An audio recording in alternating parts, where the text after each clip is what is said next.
I feel like I'm only just now finally getting my day going. Finally. As I had to wait for this guy.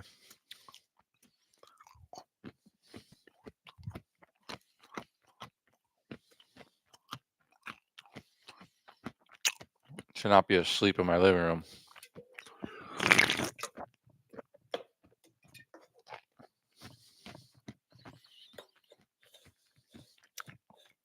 Which, by the way, before I was like, when I leave, I'll keep working with him. Maybe he can pay the rent, or I can find ways to get help pay the rent and keep this place.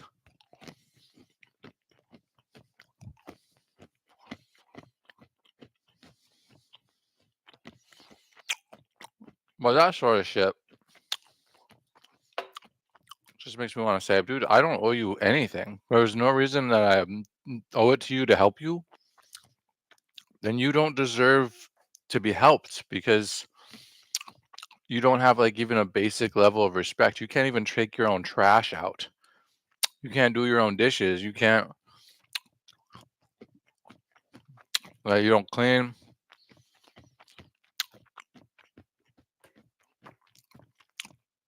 You wake me up in the middle of the night and then you sleep all day.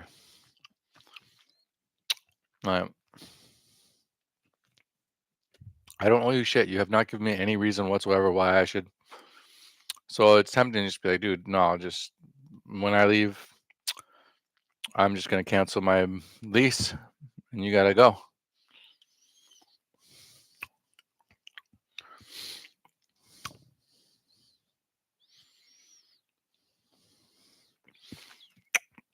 I don't know how to do that because he has this like sense of entitlement where it's like from the very first day that he moved in here, he's like complaining that I'm like, I've given you a free place to live where I'm not asking you for any money. And you're complaining that there's no olive oil or there's no spices or that I'm not cooking or something. And it's like, bro, what the fuck did you think this was? Where do you get the idea that like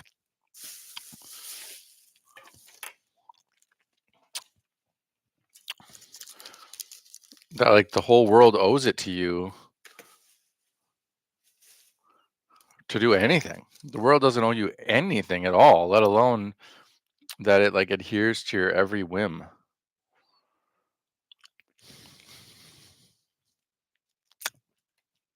Anyways, let's try to stop eating peanuts and read this. China's property crisis has been building for years. Finally, last week, Beijing's Central Economic Work Conference agreed that resolving it was the top priority in 2026.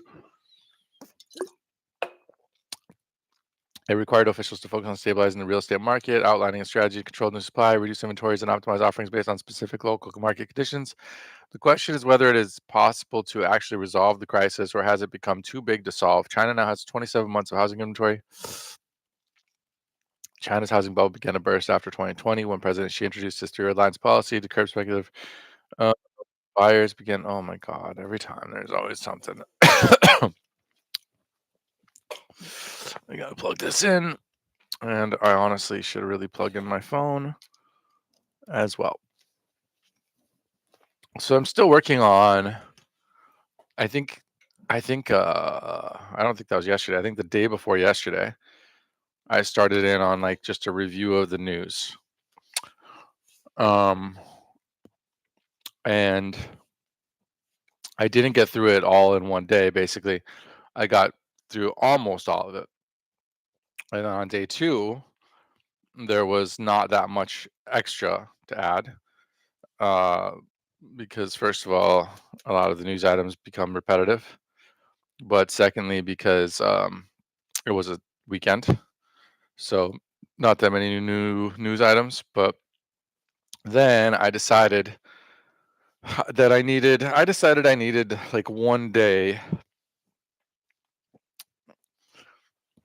that if I tried to like just focus on work and just work and just work and work and not have even one day of like going out or having fun or talking to people or something, some like some escape from work, then I wouldn't actually make it. I would bonk out and, like, be stressed and, like, depressed or something between now and Christmas. And so I decided to have some drinks and go out and talk to people.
So yeah, I was just very lucky that I didn't bring her home.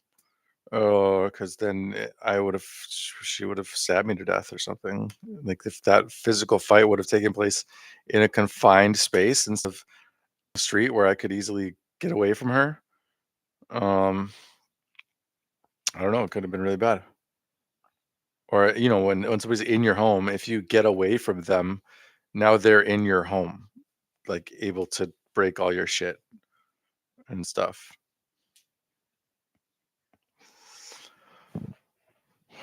So anyways, why did I start talking about that? I have no idea.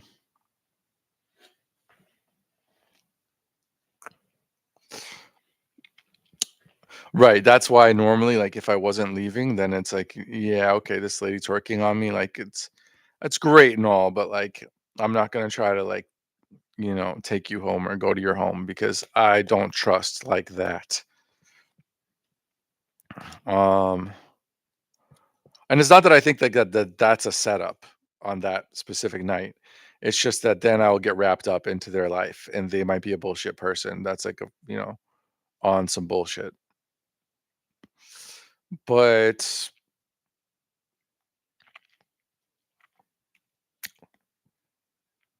um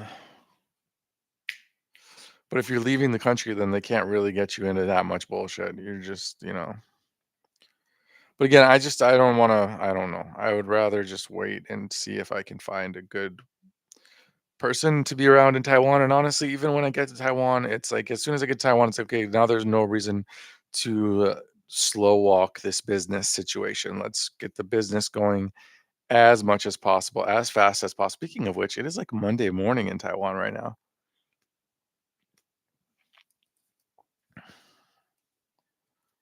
I almost forgot. Yesterday, I said about 24 hours until Monday morning in Taiwan. Yeah, it is 7:30 in the morning, in Taiwan right now, and I should really start living on Taiwan time, as much as I can without missing my flight.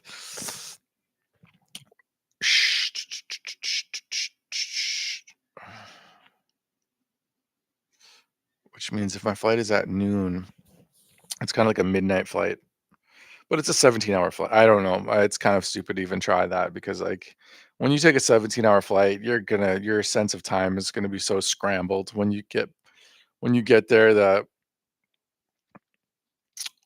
um, yeah. Anyways, what was I talking about here? So, I still need to pack and do a whole bunch of stuff. So I had to, like, yeah, I'm good now. I'm good. I can coast my way through to Christmas for sure, and honestly, Monday, Tuesday, Wednesday, even though it's Christmas time, I can work. Uh, I can prepare to be in Taiwan. I am wrapping up everything here. It's getting wrapped up.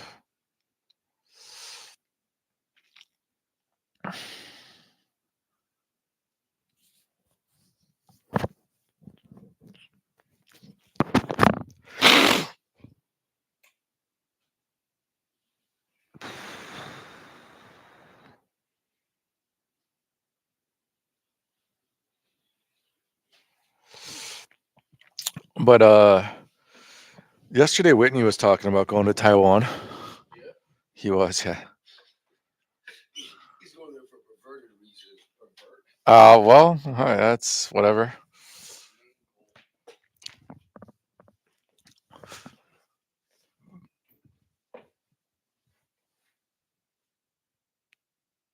Yeah, and the thing is, like, regardless of whether it's Whitney or Mora, it's like I kind of want to be like, yeah, bro, totally, you should come out, whatever. But I've actually been in that situation a lot. I hate being in China and or Taiwan with people that don't speak Chinese. You become their, like, permanent unpaid translator slash babysitter. Like, you have to do everything for them and with them. They don't know what's going on around them. and they're not gonna pay you for that. They think that it's like you're obligated to do that because of this vulnerable state that they are in. And it's like, no, I can go fucking live my life right now. I can go like meet people like women and business partners and go have a good fucking life. Why do I need to go around teaching you the basics of life in this country?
Okay. So my camera and audio just keep going out over and over again, which is fine because I'm saying the same things over and over again. So these things have already been established. But anyways, it is weird though because I used to have this problem all the time, and then I did not have this problem for a very long time. Now it is happening again.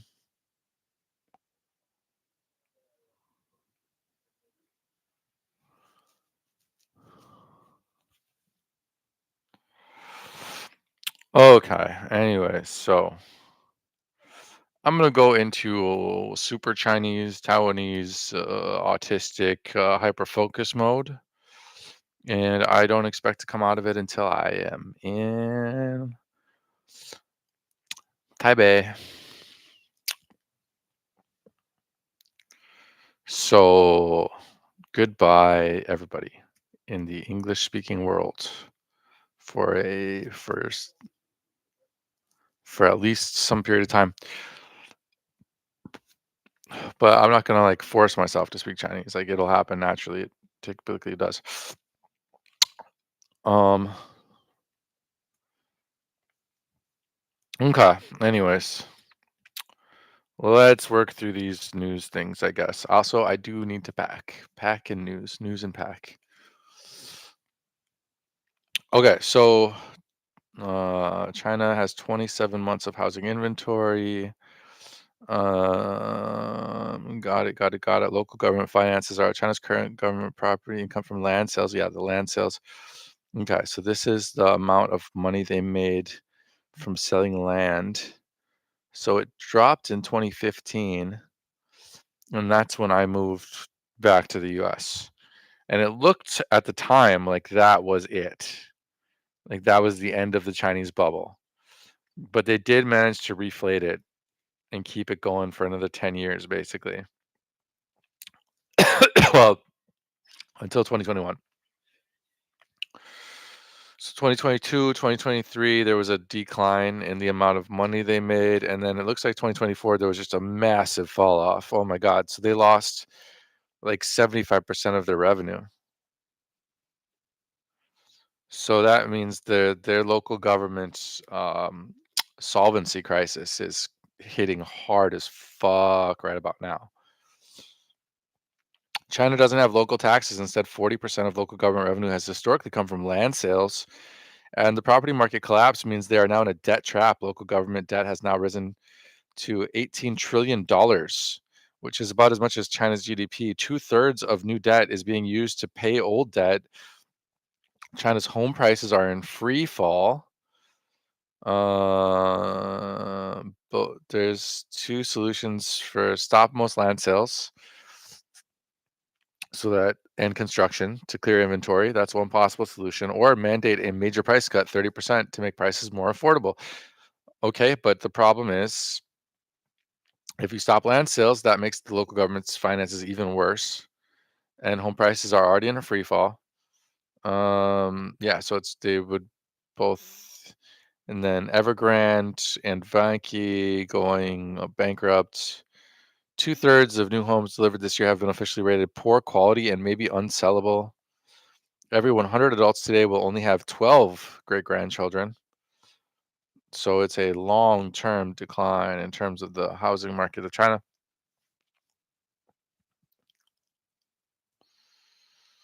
Uh,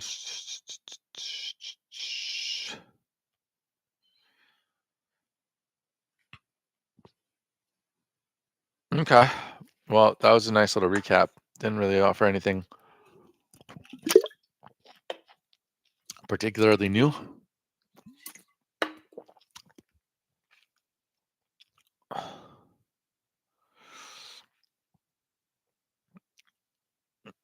Is there a global migrant crisis?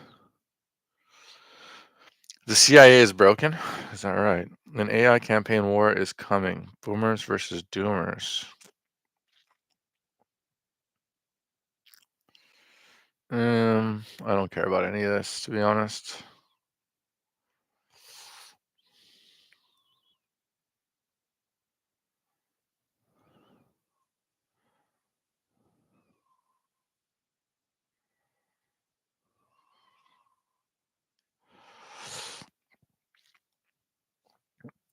Okay. Charlie Kirk related info.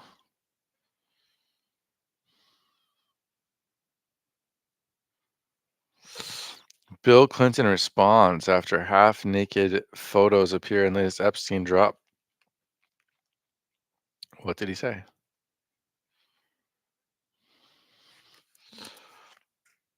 I better check and see. Okay, we're still got video. Oh,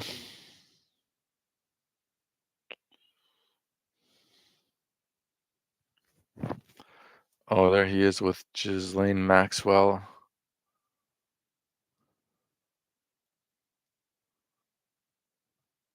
And Bill Clinton and some supposedly underage girl.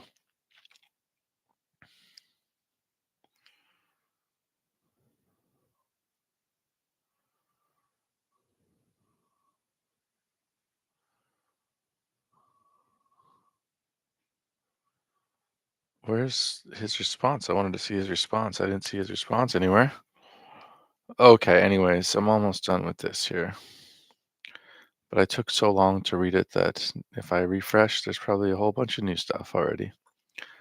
Okay, AI CEOs yielding peace. California faces fuel disasters. Refineries and gas stations shut down. Really? Trump's Venezuela campaign disrupts an $8 billion oil trade.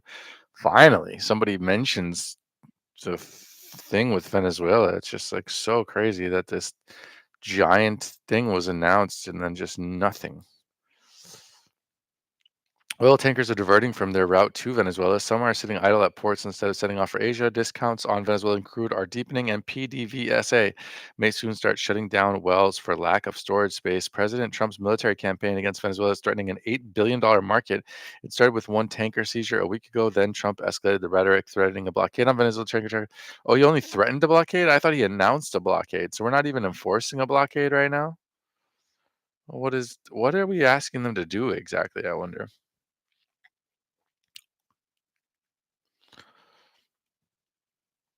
I don't know.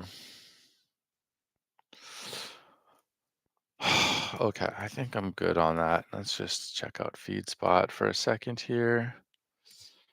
And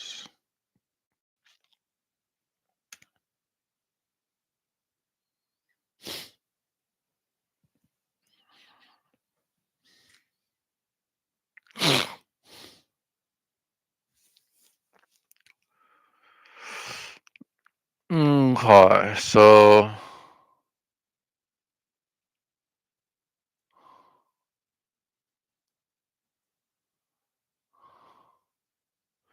what am I looking for here?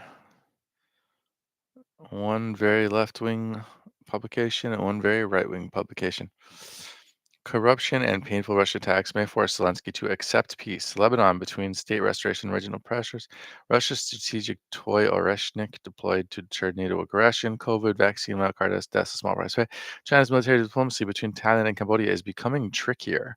A battered America waits Trump's next move. The problem with Machado, Assange sues the Nobel Foundation, breaking our censored study showing mRNA injections induce severe genetic disruption linked to cancer and chronic disease is now peer reviewed and published. Wow.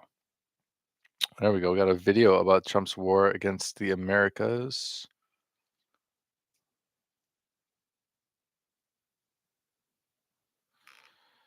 Okay, whatever. It's just summarizing what we already know. HBR star James Ransone dead at 46 by suicide. What was he? What show was he on?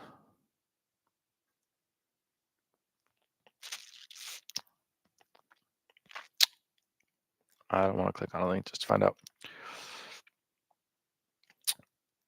Mayor of Massachusetts needs a translator during hearing due to apparent inability to speak English. The mayor of Massachusetts City. Interesting.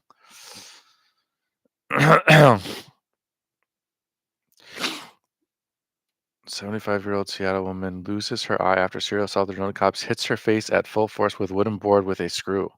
God damn, that's horrific.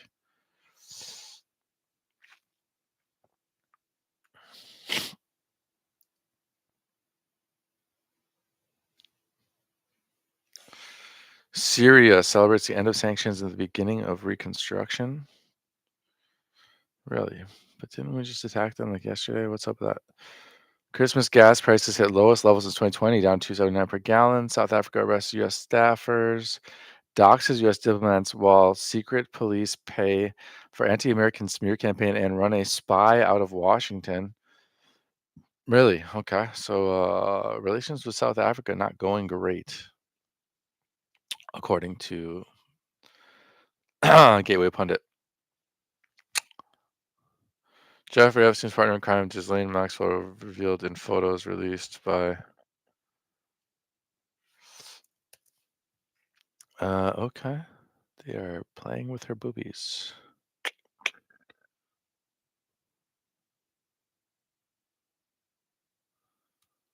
For GMAX. They're calling her GMAX. Oh my god, what the fuck? Globalist panic as Chile elects Jose Antonio Cast in landslide, marking a sharp right-wing turn.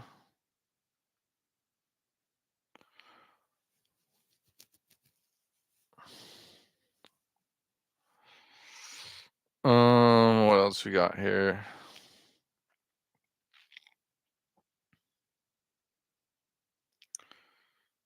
The size of Somali fraud in Minnesota.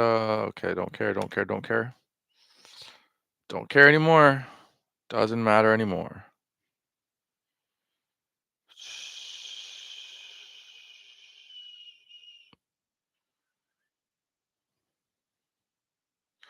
Trump slams Marjorie Taylor Greene, calls her a stone cold liberal. Fascinating. I didn't know that was going on.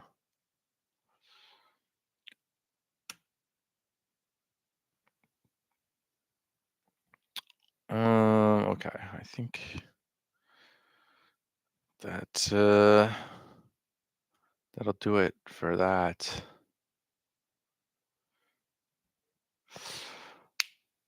So I'm back to the videos. Let's finish watching these videos here, huh?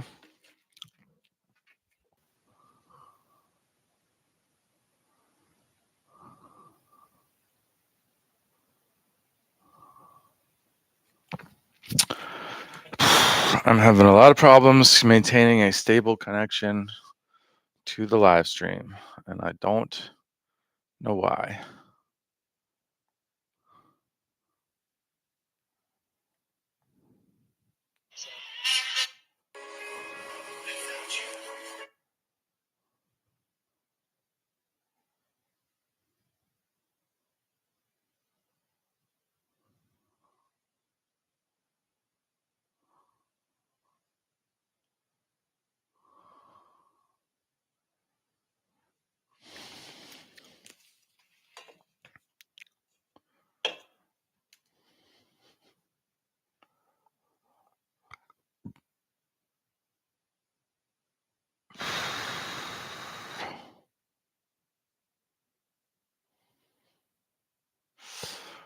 Okay. So let's finish up with these videos, these Chinese videos. And I may or may not post. Maybe I'll post them on Twitter. Maybe I won't.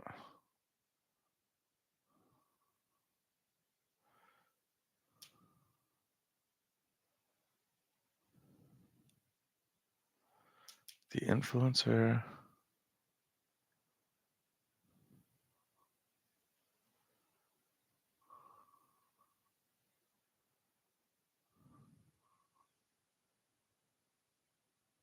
Whoa.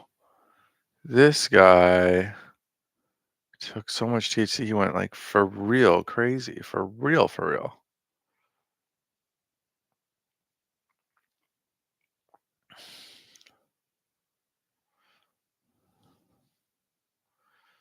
Like stealing cop cars and running around naked outside. That is wild. Okay. Anyway, so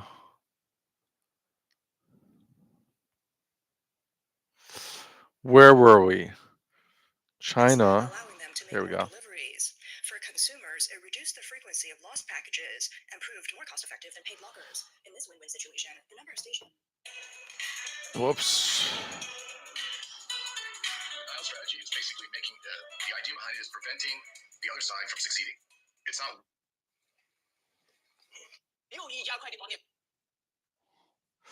I don't know how I switched to that one. Okay, I'm gonna go on Twitter and find this and keep it going. Get through but it seems like every time I open another tab, my stream completely locks up.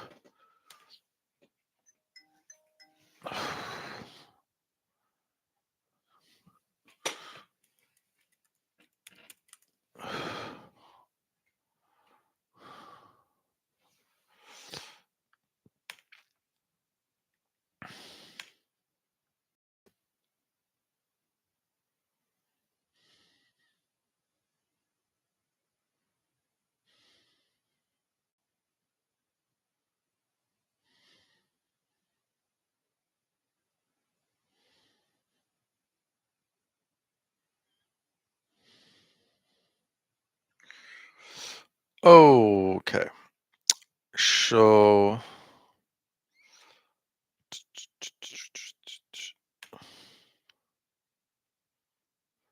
I'm so hungover today. It's ridiculous. I'm so fucking stupid compared to normal.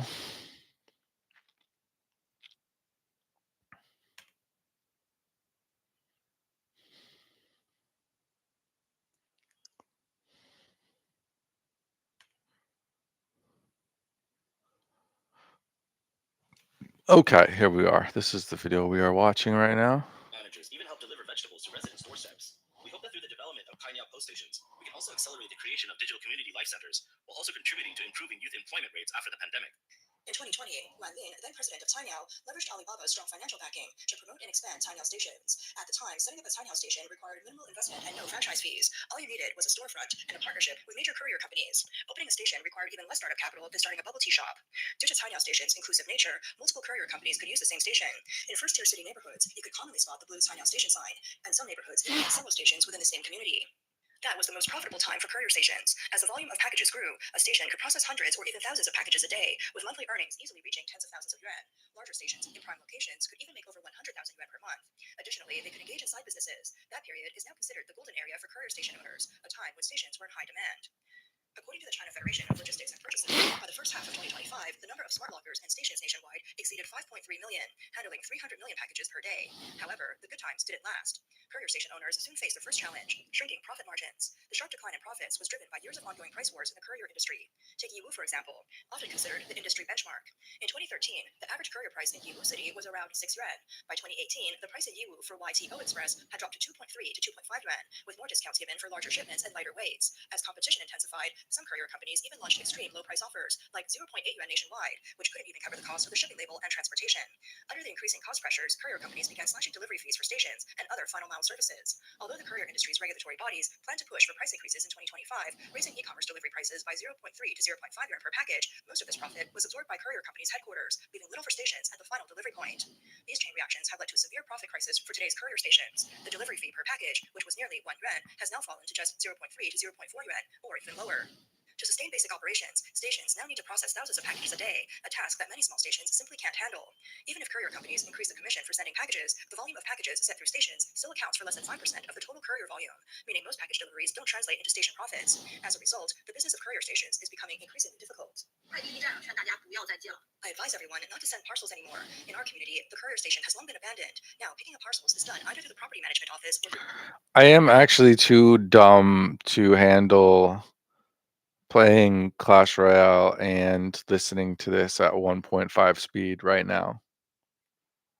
But I want to get it done. So I'm just like, it's just like a thing to check off my to-do list, which is not a good way to be.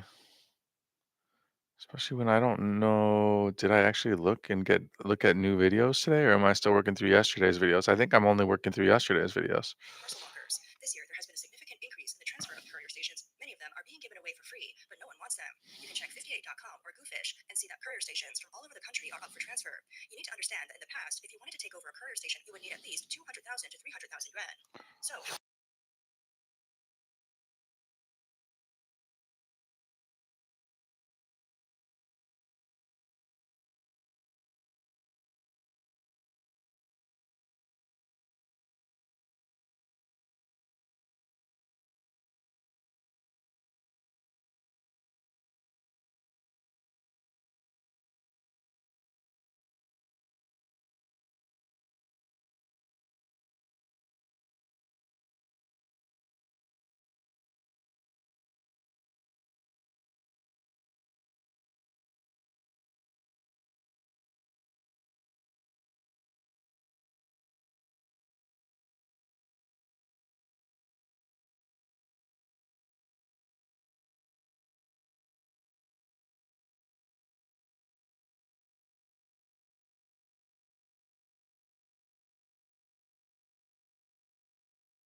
Hello. That's very annoying. Every single time I disconnect the headset, I lose the audio and I have to reload the stream. And I don't like it.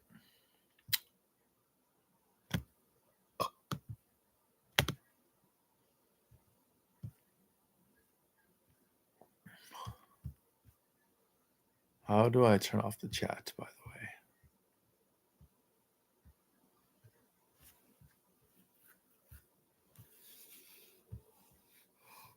the way?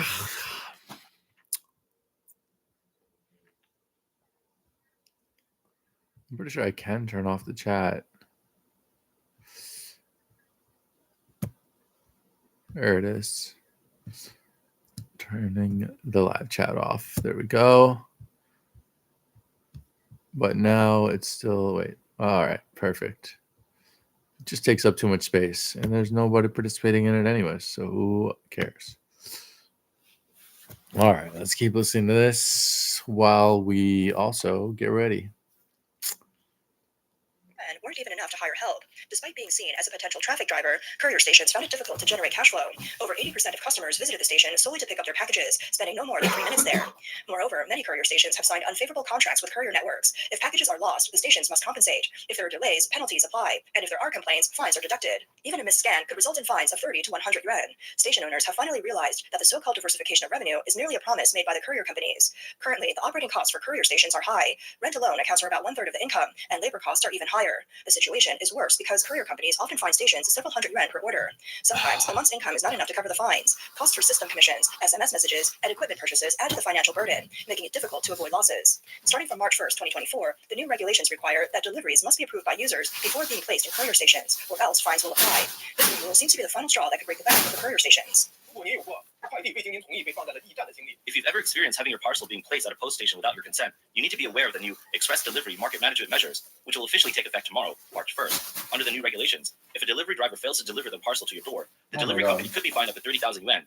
Post stations or parcel lockers can be used, but only if the recipient has clearly chosen or agreed to this option. If the delivery address specifies a door number and the parcel is placed at a post station or locker without the recipient's consent or prior confirmation, this would violate Article 54 of the new regulations. The consequences could range from a warning and a correction order to a fine up to 30,000 yuan.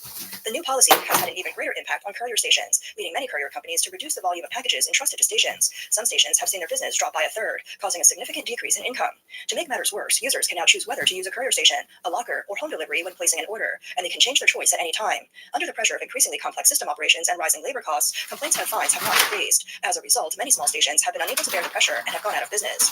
A few years ago, courier stations were a successful solution to the last mile problem. However, in the scramble for profits among courier stations, the benefits and experiences for consumers have only worsened. I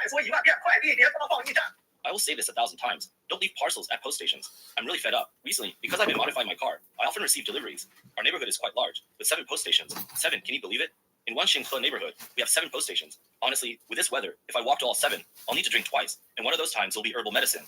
What's most frustrating is that I've lived in this neighborhood for 3 years. Apart from deliveries from JD and SF Express, I've never once received a call about a parcel. Forget about asking whether it can be left at a post station. Just ask me which post station it can go to. Any station is completely random. Notes don't help, and complaints are useless. They handle each complaint separately, but next time, the same thing happens. They're determined to leave parcels at the post station no matter what. Some users have complained, saying, the courier doesn't deliver to my door. Why should I go pick it up? My package was damaged, but the station refuses to compensate. The station is closed when I'm at work, and I have to wait until the next day after work to pick it up. Okay, I truly, I'm not following Frustration this. with pickup issues, poor service, and lack of complaint resolution.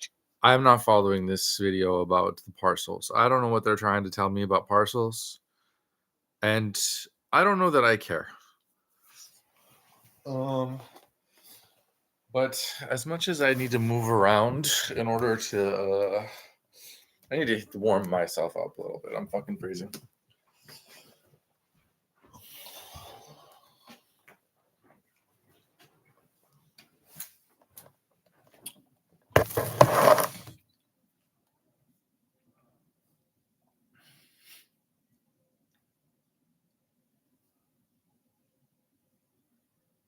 Where are we on this bitch?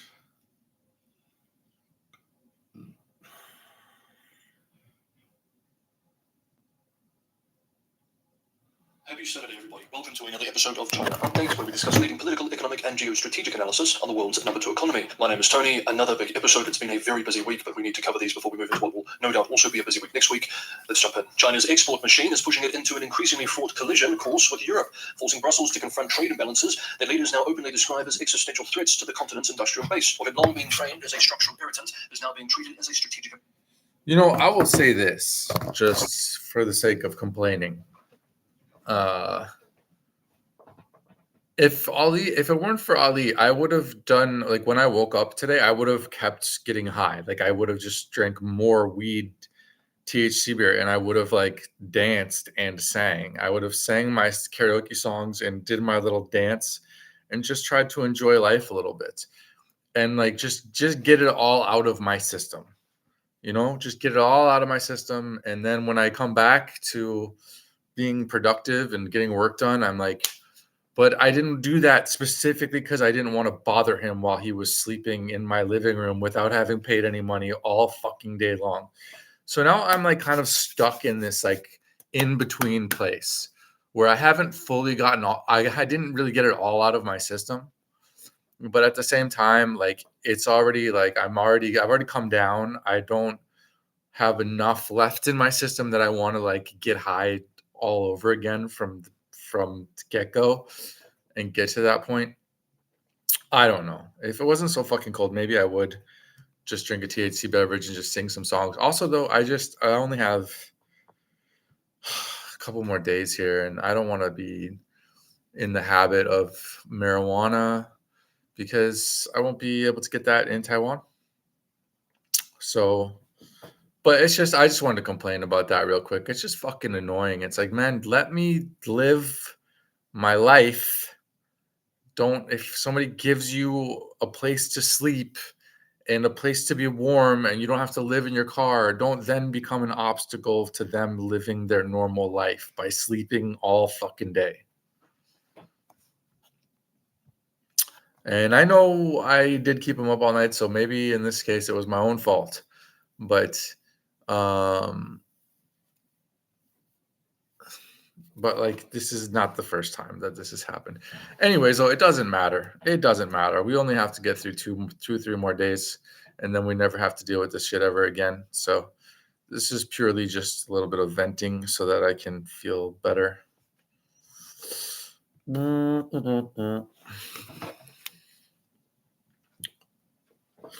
But that does suck because like I'm stuck in the middle now where it's like I still kind of want to like get it out of my system, like sing some songs and do some dances and just have a good time and just release all stress.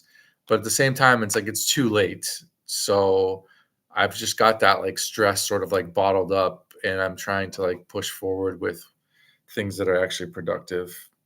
I don't know.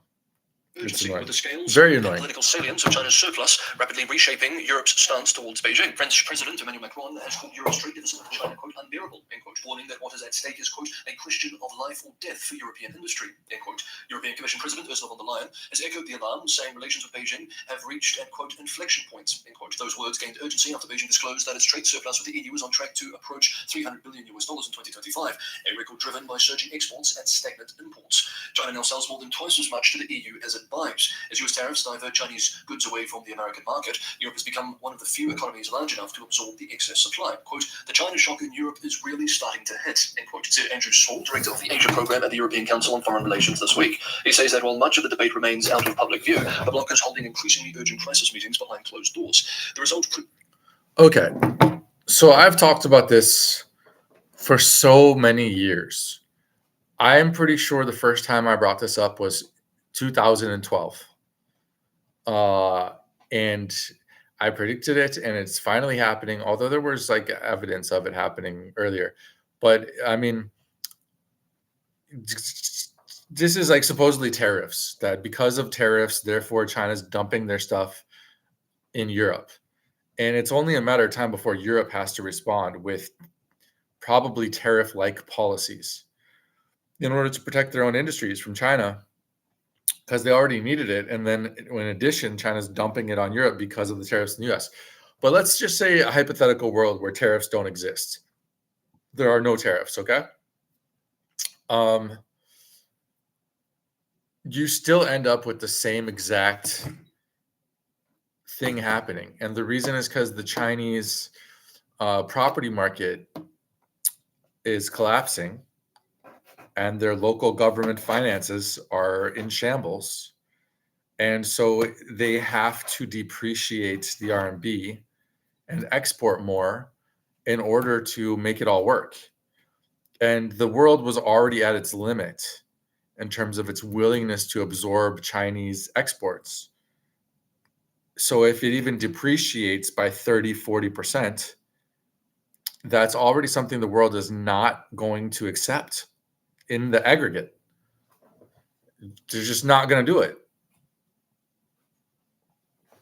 So China has to come up with a different economic model. Now you take that situation and you add tariffs on top of that, and it's just totally infeasible. The model that has been going, the global economic model that we've been operating under cannot continue onward.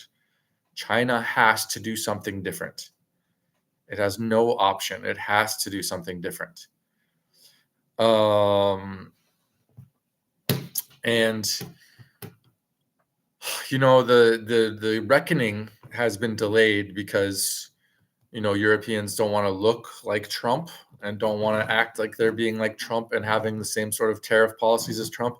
But it's only a matter of time before reality hits, and they have to put up protective barriers against Chinese goods. And it's only a matter of time before reality hits, and they have to acknowledge the fact that the only thing that allows Russia to maintain its war is China. And therefore, they are going to stop trading with China and kind of be at war with China. This is what's going to happen inevitably, but they refuse to admit it. They're going to stay in denial of the situation for as long as they possibly can. And the Chinese propaganda is very much providing cover for the Europeans and anybody else that tries to claim that it's not inevitable that most of Europe will ultimately see itself as trying to stop trading with China or to significantly reduce trading with China. And then on top of that, recognizing that you're kind of at war with China. You're kind of in a proxy war where China's the sponsor of the other side of the proxy war. So that's the scenario. I mean, that's what's up. So, and then of course, if you have so then there's going to be protective barriers, and then China's going to need to depreciate by even more, which is going to cause even more need for protective barriers. And we're talking protective barriers from countries like India, countries like Indonesia, Vietnam, places that are in competition with China on the low end of this price spectrum, and they want to maintain what they have established. But now China is, again, the lowest price option in the entire world, as it once was. But they don't want to lose what they've gained, so they're going to try to put up protections against China. And if the Europe and America has protections against China, then they'll still manage to do it, because even though China might be able to produce socks cheaper than Vietnam, for example, after a significant depreciation of the RMB, which even then it might not be. The socks is maybe a bad example, but let's just say that is the case. It still won't be the cheapest producer from the point of view of a European or American buyer. They will go with Vietnam because Vietnam has less tariffs. So then Vietnam can tariff China without having to suffer,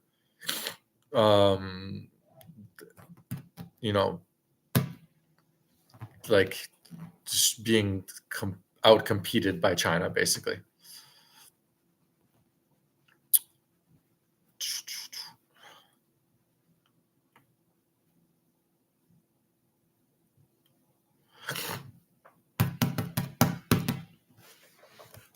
I'm going to try to go to the bathroom.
Okay, let's see. Did we get the audio back? We got the audio back.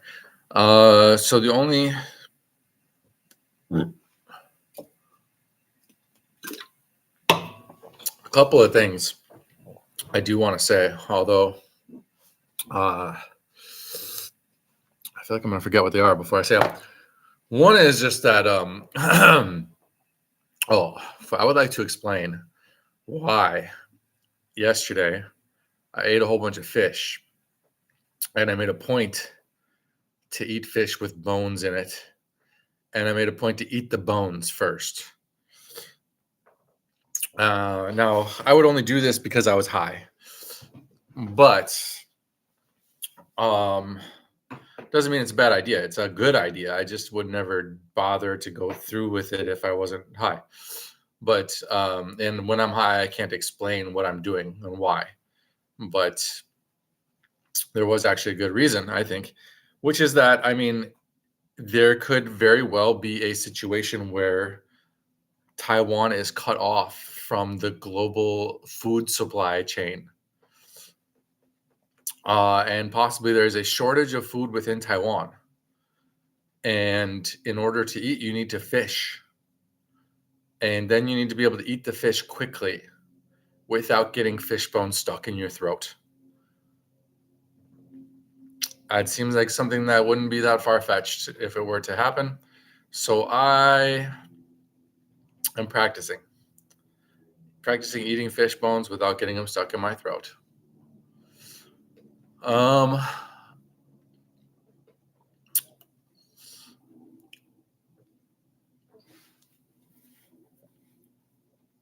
But and that's good to have that. There's that option. Hopefully, assuming there is that option. But so that's the first thing. The second thing is that every single thing I've done for the past few days, in the back of my head is the Taiwan Taipei train station attack. Trying to sort that out. My subconscious brain is working real hard trying to make sense of that. And what is my theory about what is really happening? And I didn't mention that earlier just because it is frightening. And I feel like it's one of those like 说逃逃逃逃就到 sort of scenarios where it's like don't say Beetlejuice 3 times, like whatever. So that's like you just don't want to like if you don't think don't think about it and it won't be an issue. But it is in the back of my mind constantly. Because that is a wild new, and it's weird because it's like there was more people probably died from gunshots in North Minneapolis, so it's not like that much of like a security risk right now. But what it implies in terms of what it could be going on is the ramifications are actually quite severe. So that is in the back of our mind at all times. Although I just don't have much to say about it because I don't know what to make of it at the moment.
quote, absolute lifeline. And this one was a end quote, really of good the state. video. The interview emphasized strengthening specialized mechanisms for combating infiltration, subversion, and terrorism, alongside intensified crackdowns on, quote, hostile forces at home and abroad, end quote. Cybersecurity and the protection of critical infrastructure were highlighted as, quote, core pillars for maintaining ideological, end quote, and regime stability. On social governance, Xi stressed the continued importance of the Feng Tiao experience, advocating early identification and resolution of grassroots disputes. For those who don't know, the Feng Tiao experience is a method used by the Chinese Communist Party, originating from the Mao era, purportedly to contain and resolve conflicts at the grassroots levels without needing to involve higher legal bodies. Interestingly, Xi notably linked public security work with economic risk management, warning that if the economic slowdown is mismanaged, then the entire system is at risk, directing police to assist in containing risks tied to real estate, local government debt, and smaller financial institutions in order to prevent, quote, systemic instability, end quote. Okay, that is today's episode of China Update. I know it was a big one and somewhat heavy, but we had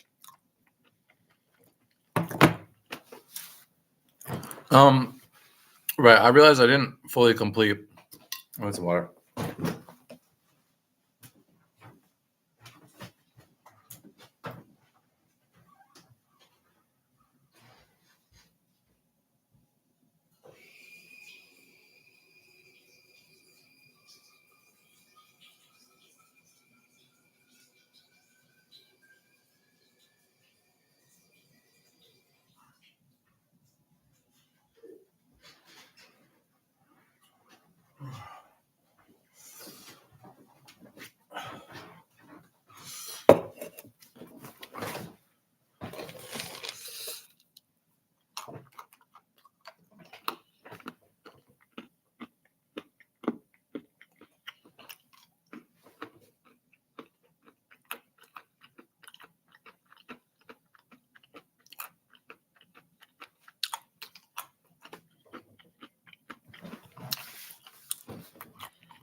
Right.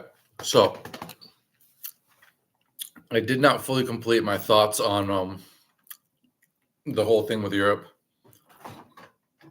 and how they're going to have to put up trade barriers against China because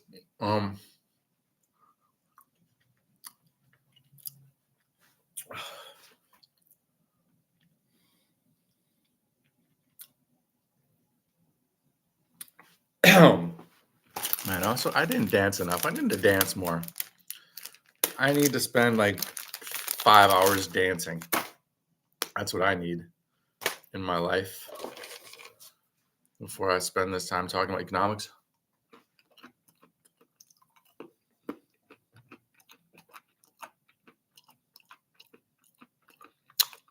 Next time I'm at a dance party, I want to be like, I came to get down, fool.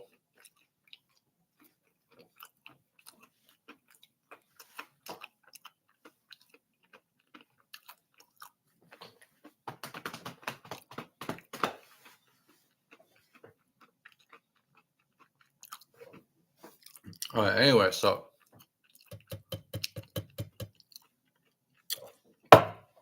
if Europe puts up trade barriers, other developing companies put up trade barriers against China,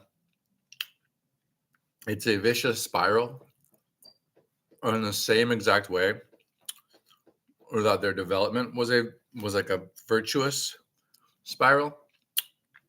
It becomes a vicious spiral where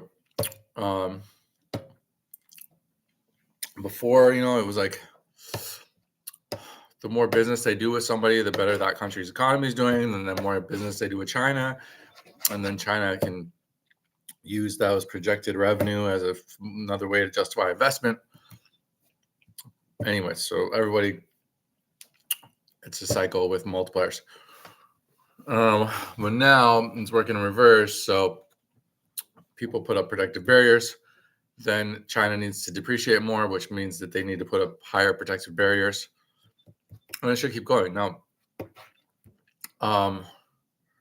ultimately, you have to take note of the fact that China looks like it could produce so much military equipment. The amount of military equipment it could output would be equal to the rest of the world combined, basically, in theory. But then you have to ask, like, are they going to run out of energy reserves or currency reserves or like crucial inputs?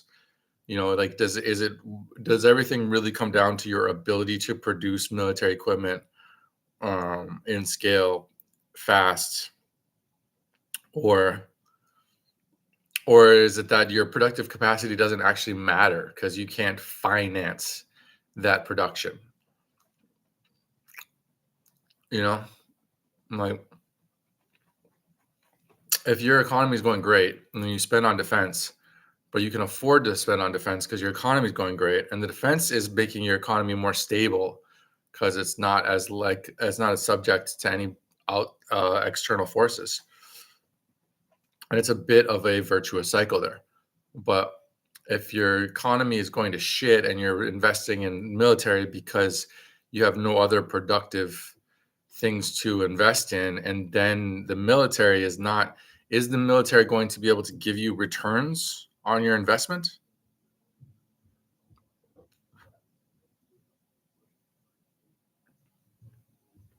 I don't know if the Chinese military is going to be able to turn their military equipment into the resources that they need to sustain their economy and their society.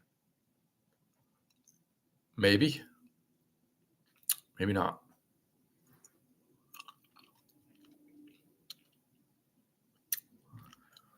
It's a scary prospect that they abandon, consumer goods for the rest of the world and turn it all into military production. But anyways, so I haven't really thought through like the logistics of that, the economics of that. And I think maybe that video from yesterday by Lei is like a good starting point. But that is pretty much the $1 billion question right there. Like, you got to think about the logistics and the economics of China converting their economy to a wartime economy. And if it works, then the world is in for a big problem. But if there's a reason why that's an impossible task, then there's hope for us all, especially Taiwan.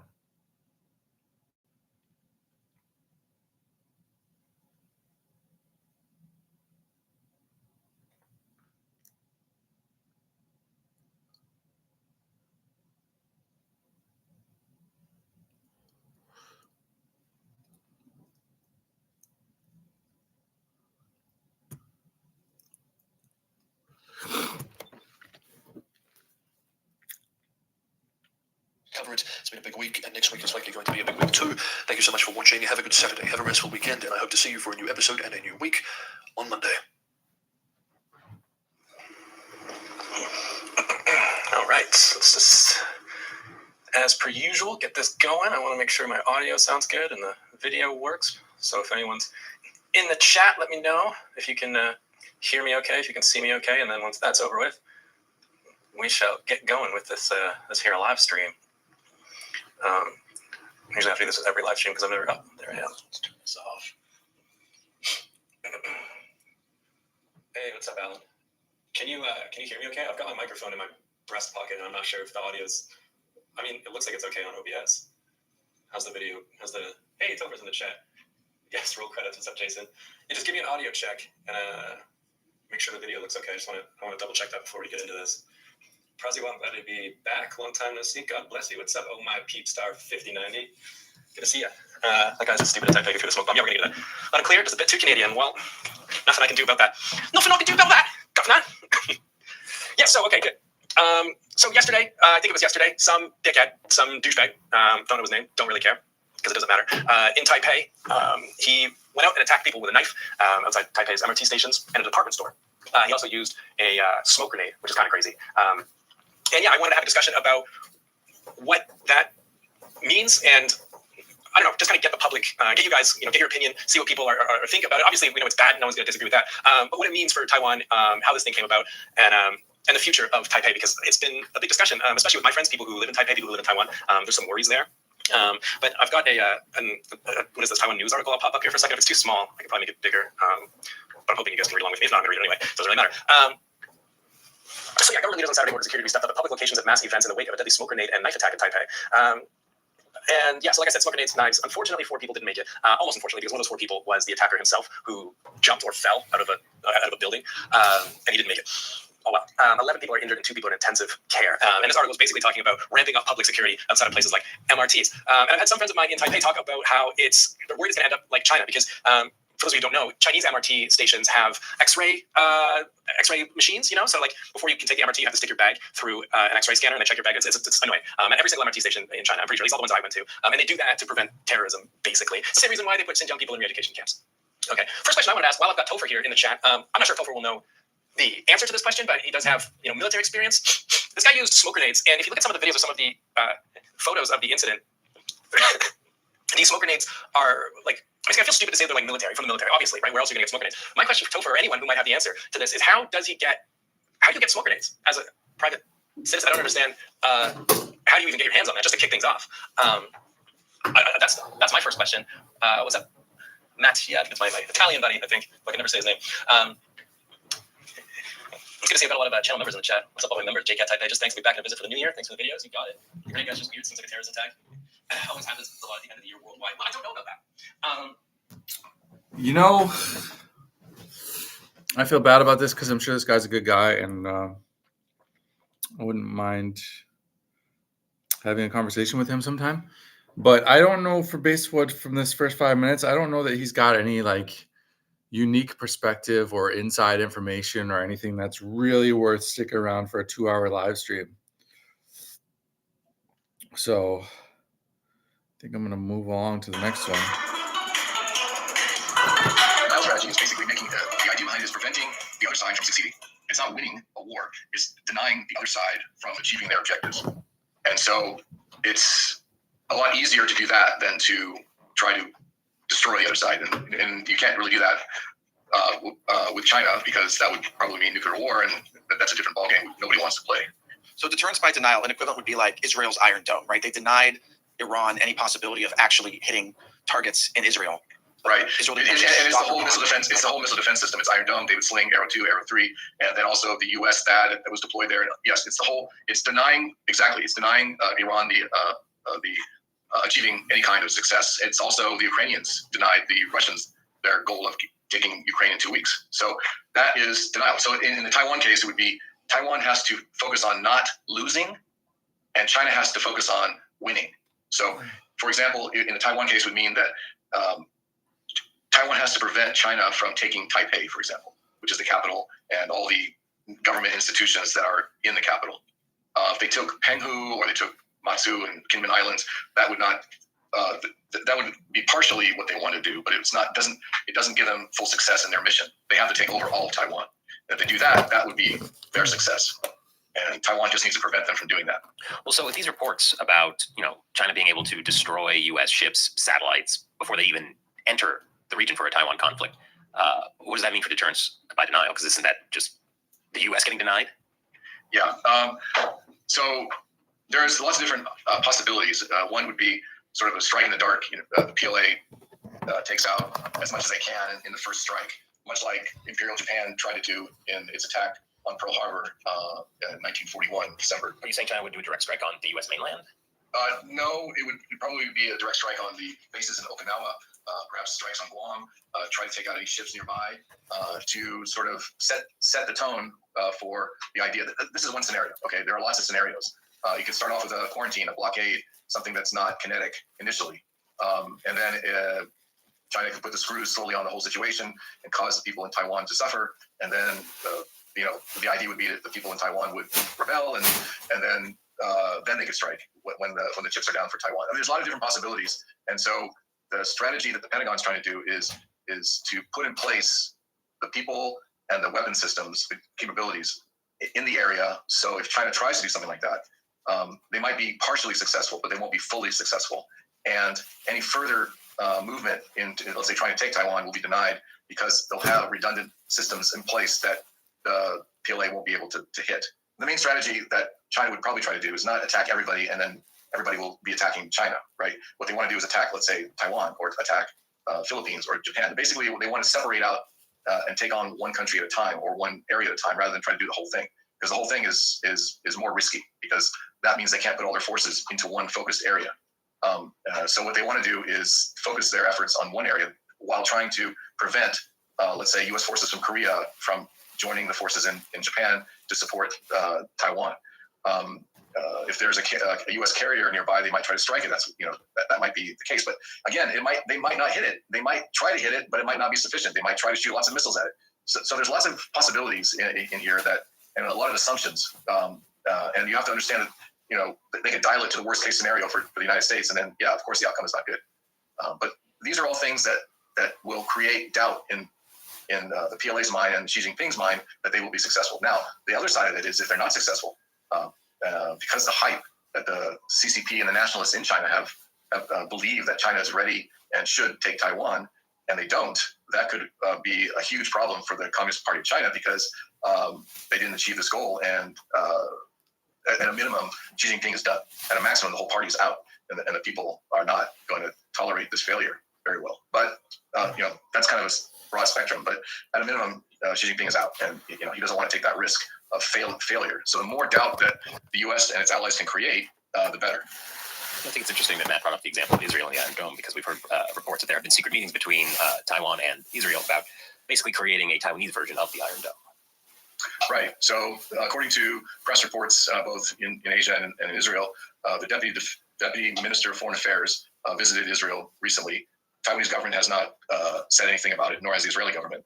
But assuming it's true, sure, the idea of missile defense is useful for Taiwan. Taiwan has its own missile defense system. It also has the Patriot, and it has lots of different systems. And the idea would be to make sure that those systems are connected and would function similar to what the Israelis were able to achieve when the Iranians launched their missiles against Israel. So this is plausible because remember, it's a defense system. It's not an offensive system, and the possibility that Israel's involved is likely. And for those of you that don't know, in the 1980s and 1990s, the Israelis were providing weapon systems to Taiwan. For example, the air-to-air missile that Taiwan currently has is a offshoot of one of those missiles that the Israelis not only sold to them, but they also provided the blueprints for producing that air-to-air missile. The same goes for the anti-air missile that Taiwan has. The same goes for a lot of systems. The fighter trainer that currently is being used by Taiwan that they designed and built themselves has Israeli technology in it. So there's a lot of Israeli technology here that they transferred to Taiwan to develop their own capabilities.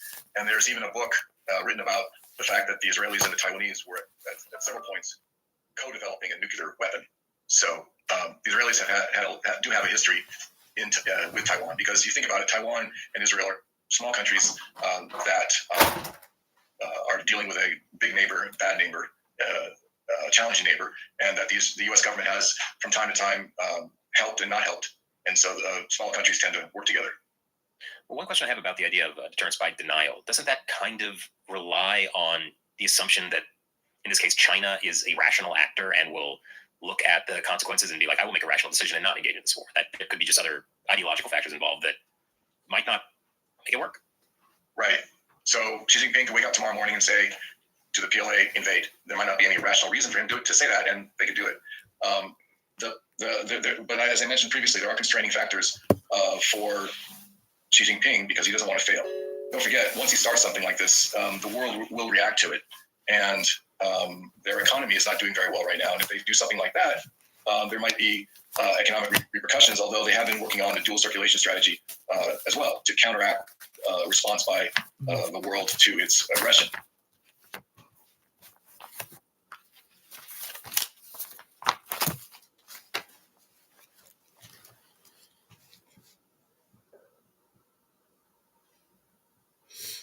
What happened here?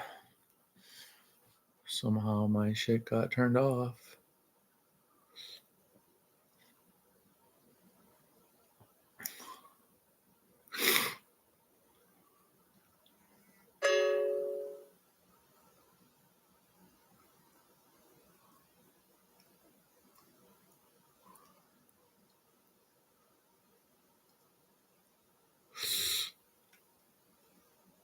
Second term. The first was a $330 million deal back in November. Taiwan is critically important to the United States. It's home to the world's most advanced semiconductors and holds a key geopolitical position in the Indo-Pacific region. Here's what Rick Fisher, senior This fellow at the is International not Assessment and Strategy Center, had to say. what I was listening to a second ago. Bring me back to that, please. What the hell? What the hell?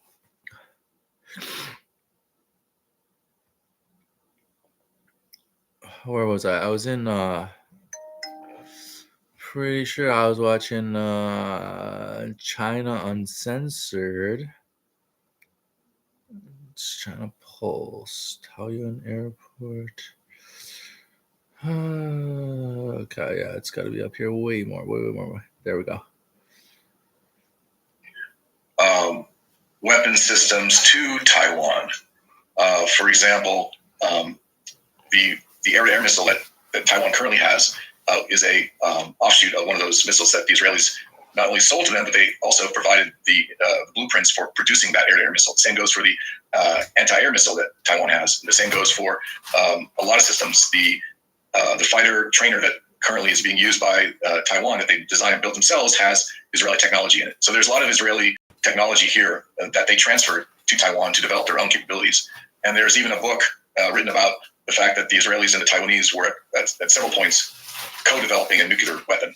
So the Israelis do have a history with Taiwan, because you think about it, Taiwan and Israel are small countries that are dealing with a big neighbor, bad neighbor, challenging neighbor that the U.S. government has from time to time helped and not helped.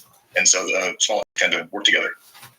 Well, one question I have about the idea of deterrence by denial, doesn't that kind of rely on the assumption that, in this case, China is a rational actor and will look at the consequences and be like, I will make a rational decision and not engage in this war? That there could be just other ideological factors involved that might not make it work. Right.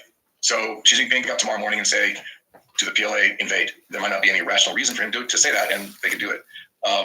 But as I mentioned previously, there are constraining factors for Xi Jinping because he doesn't want to fail. Don't forget, once he starts something like this, the world will react to it. And their economy is not doing very well right now. And if they do something like that, there might be economic repercussions, although they have been working on the dual circulation strategy as well to counteract response by the world to its aggression.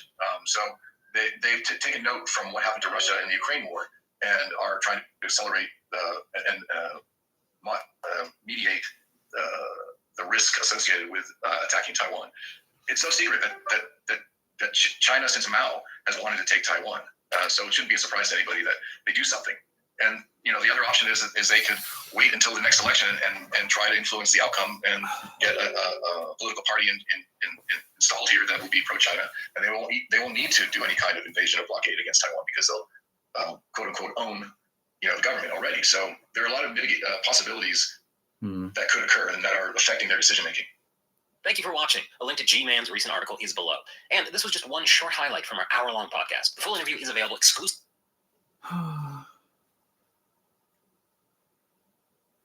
Apparently, every time I take a fucking picture, I lose my YouTube.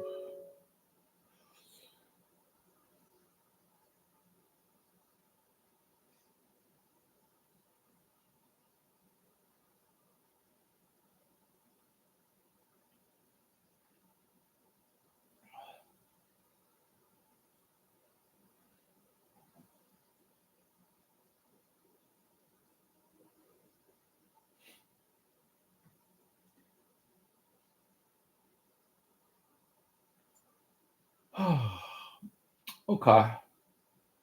Now is as good of a time as any Hi, everyone. Hi. Welcome to Lazy Real Talk. to work on All right, this. it's Thursday night, my favorite day for live streams. Okay, all right. Well, here's $1 million question for you guys. Can China really afford a war? Today, I'll show you how Beijing calculates war and why the answer may surprise you. We'll first examine the arguments for and against war, then drill down into the numbers to quantify the CCP's wartime priorities and budget, and why Beijing may be willing to gamble. All right, does that sound like a good topic for tonight? Yes? Okay. All right, I wore black for this topic. I really wear black clothes, but since it's such a dreadful topic, I decided to wear black, but it's black lace. Anyways, all right, recently tensions in the Pacific have been rising fast, and a big reason is the PRA's increasingly provocative behavior. In October, a Chinese military jet released flares dangerously close to an Australian surveillance aircraft over the South China Sea. And then in November, Beijing suddenly deployed massive numbers of naval and coast guard vessels across East Asian waters. At one point, more than 100 ships. And just about a week ago, Chinese military aircraft locked fire control radar onto Japanese fighters near the Miyako Strait, triggering a strong protest from Tokyo. So is Beijing deliberately provoking war? There is a debate about Beijing's intention. On one side, there are at least 6 reasons why Beijing is increasingly inclined toward military operations. First, regime legitimacy. For the Chinese Communist Party, the ambition to seize Taiwan is not new. It's a foundational goal dating back to the very birth of the PRC. Taiwan's very existence challenges the CCP's legitimacy because the PRC is only 76 years old and the ROC, the Republic of China, is 113 years old. If anything, historically speaking, the ROC is more qualified to call itself the motherland. So as long as Taiwan and the ROC continue to exist, the CCP's claim to rule all of China remains incomplete and therefore vulnerable. And that's why every CCP leader, past and present, has treated taking Taiwan as an existential requirement. But under Xi Jinping, especially over the past couple of years, this goal has taken on a new urgency, particularly in the past year, I should say. So that brings us to the second reason, which is it's a survival strategy.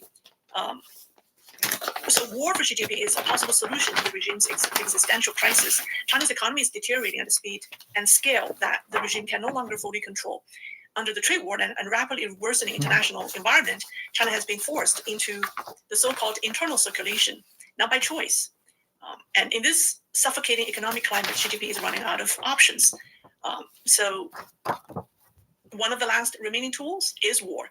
War creates an external enemy, it redirects public anger, it shifts blame for economic collapse, and war allows the regime to declare emergency powers and manufacture political unity. The risk of starting war is also enormous, but so is the temptation. The third is Taiwan is the price Beijing cannot resist. Taiwan is wealthy. This year, Taiwan's exports to the US are expected to reach $150 billion, with a record $112 billion trade surplus. That's mind-boggling. Taiwan's per capita GDP stands at $84,000, higher than Japan and South Korea, trading only Singapore and Qatar in Asia. Well, Singapore is because there's so many wealthy people bringing their money to Singapore, so it's really not comparable to Taiwan. So put simply, Taiwan has money, and Beijing desperately needs money. Taiwan also has technology, right? TSMC alone controls nearly 90% of the world's advanced chip manufacturing. So Taiwan's IT sector sits at the heart of global supply chains. And Taiwan has talent. Investment in engineering and scientific education have produced the highly skilled workforce in Taiwan. That's exactly the kind of talent that the CCP lacks and urgently wants. So money, technology, and talent. These 3 factors alone already give Beijing the incentive to take an enormous gamble. And then there's an even more strategic calculation, that's the control of the Taiwan Strait.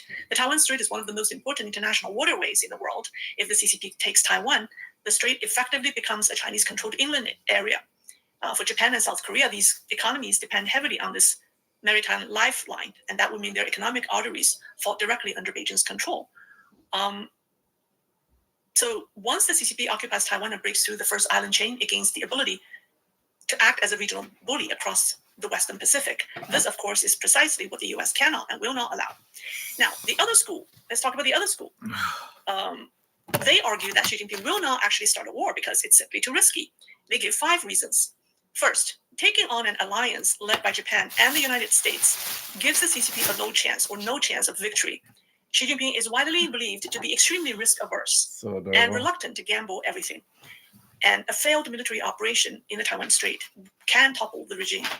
And the second reason is intense internal power struggles between Xi Jinping and Zhang Youxia has hollowed out the chain of command in the military. Many senior commanders across services and theater commands are missing, under investigation, or removed, and their positions remain unfilled. There's a broken chain of command in the PLA right now, making war extremely difficult. And the third is that the PLA has not fought a real war in decades. After years of corruption and brutal political purges, morale right now is very low. Many in the service are war averse. And Xi Jinping certainly fears losing control once combat begins. including the possibility of mutiny. And the fourth reason is war would inevitably empower the military and its top commander, who at the moment is not Xi Jinping himself, but his rival, Zhang Youxia.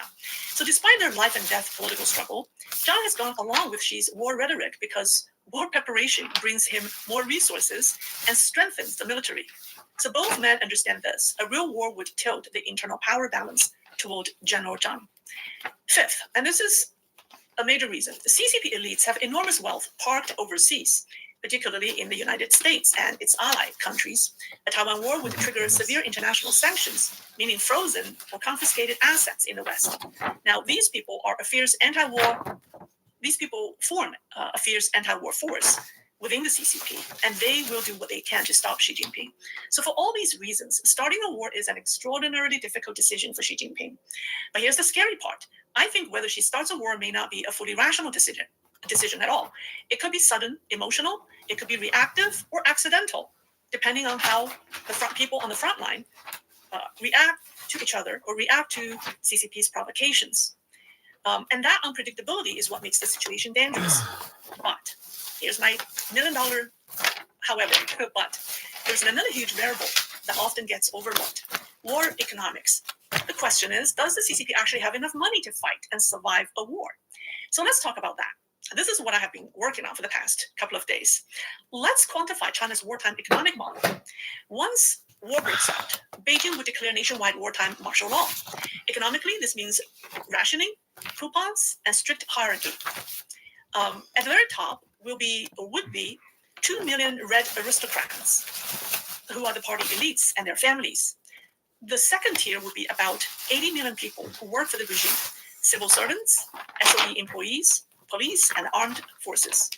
And at the bottom will be the remaining hundreds of millions of ordinary people treated as expendable. Each tier receives radically different treatment in terms of resources or resource allocation.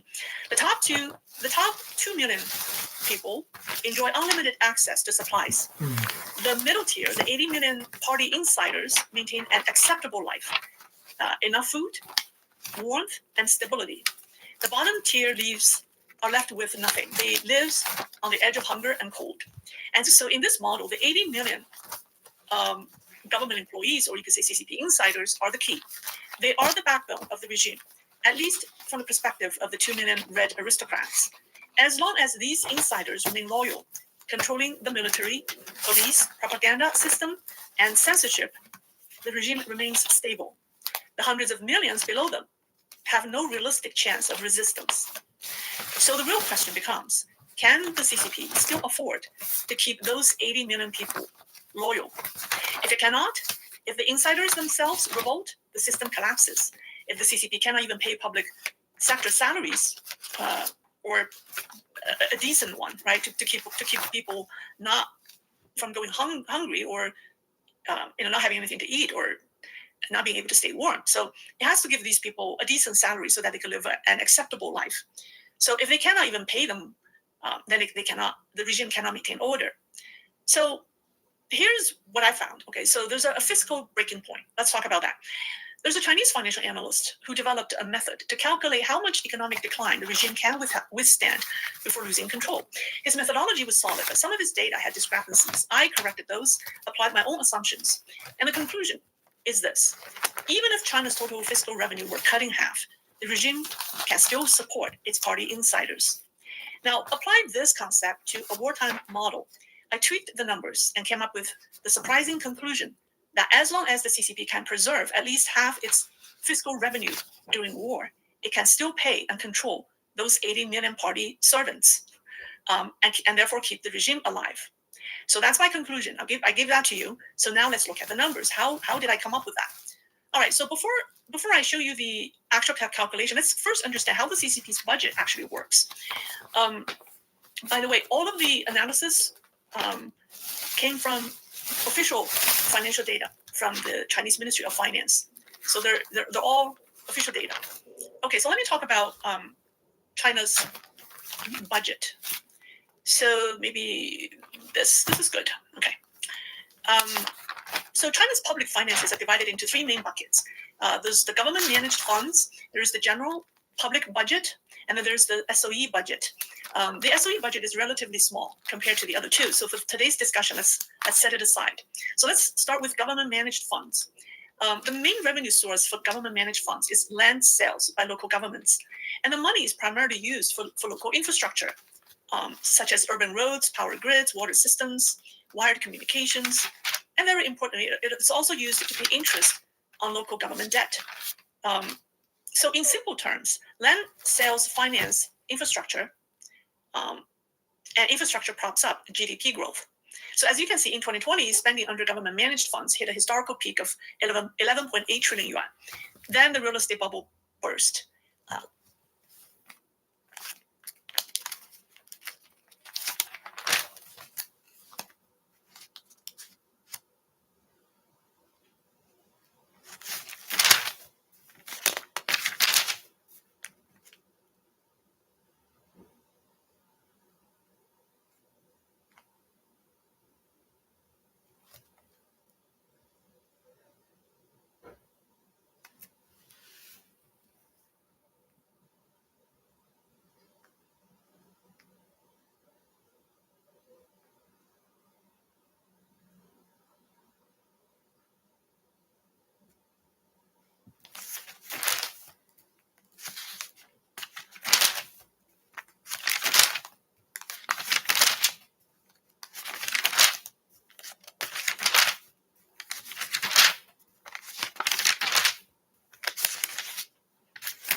Land sale revenue collapsed, and the expenses also go down.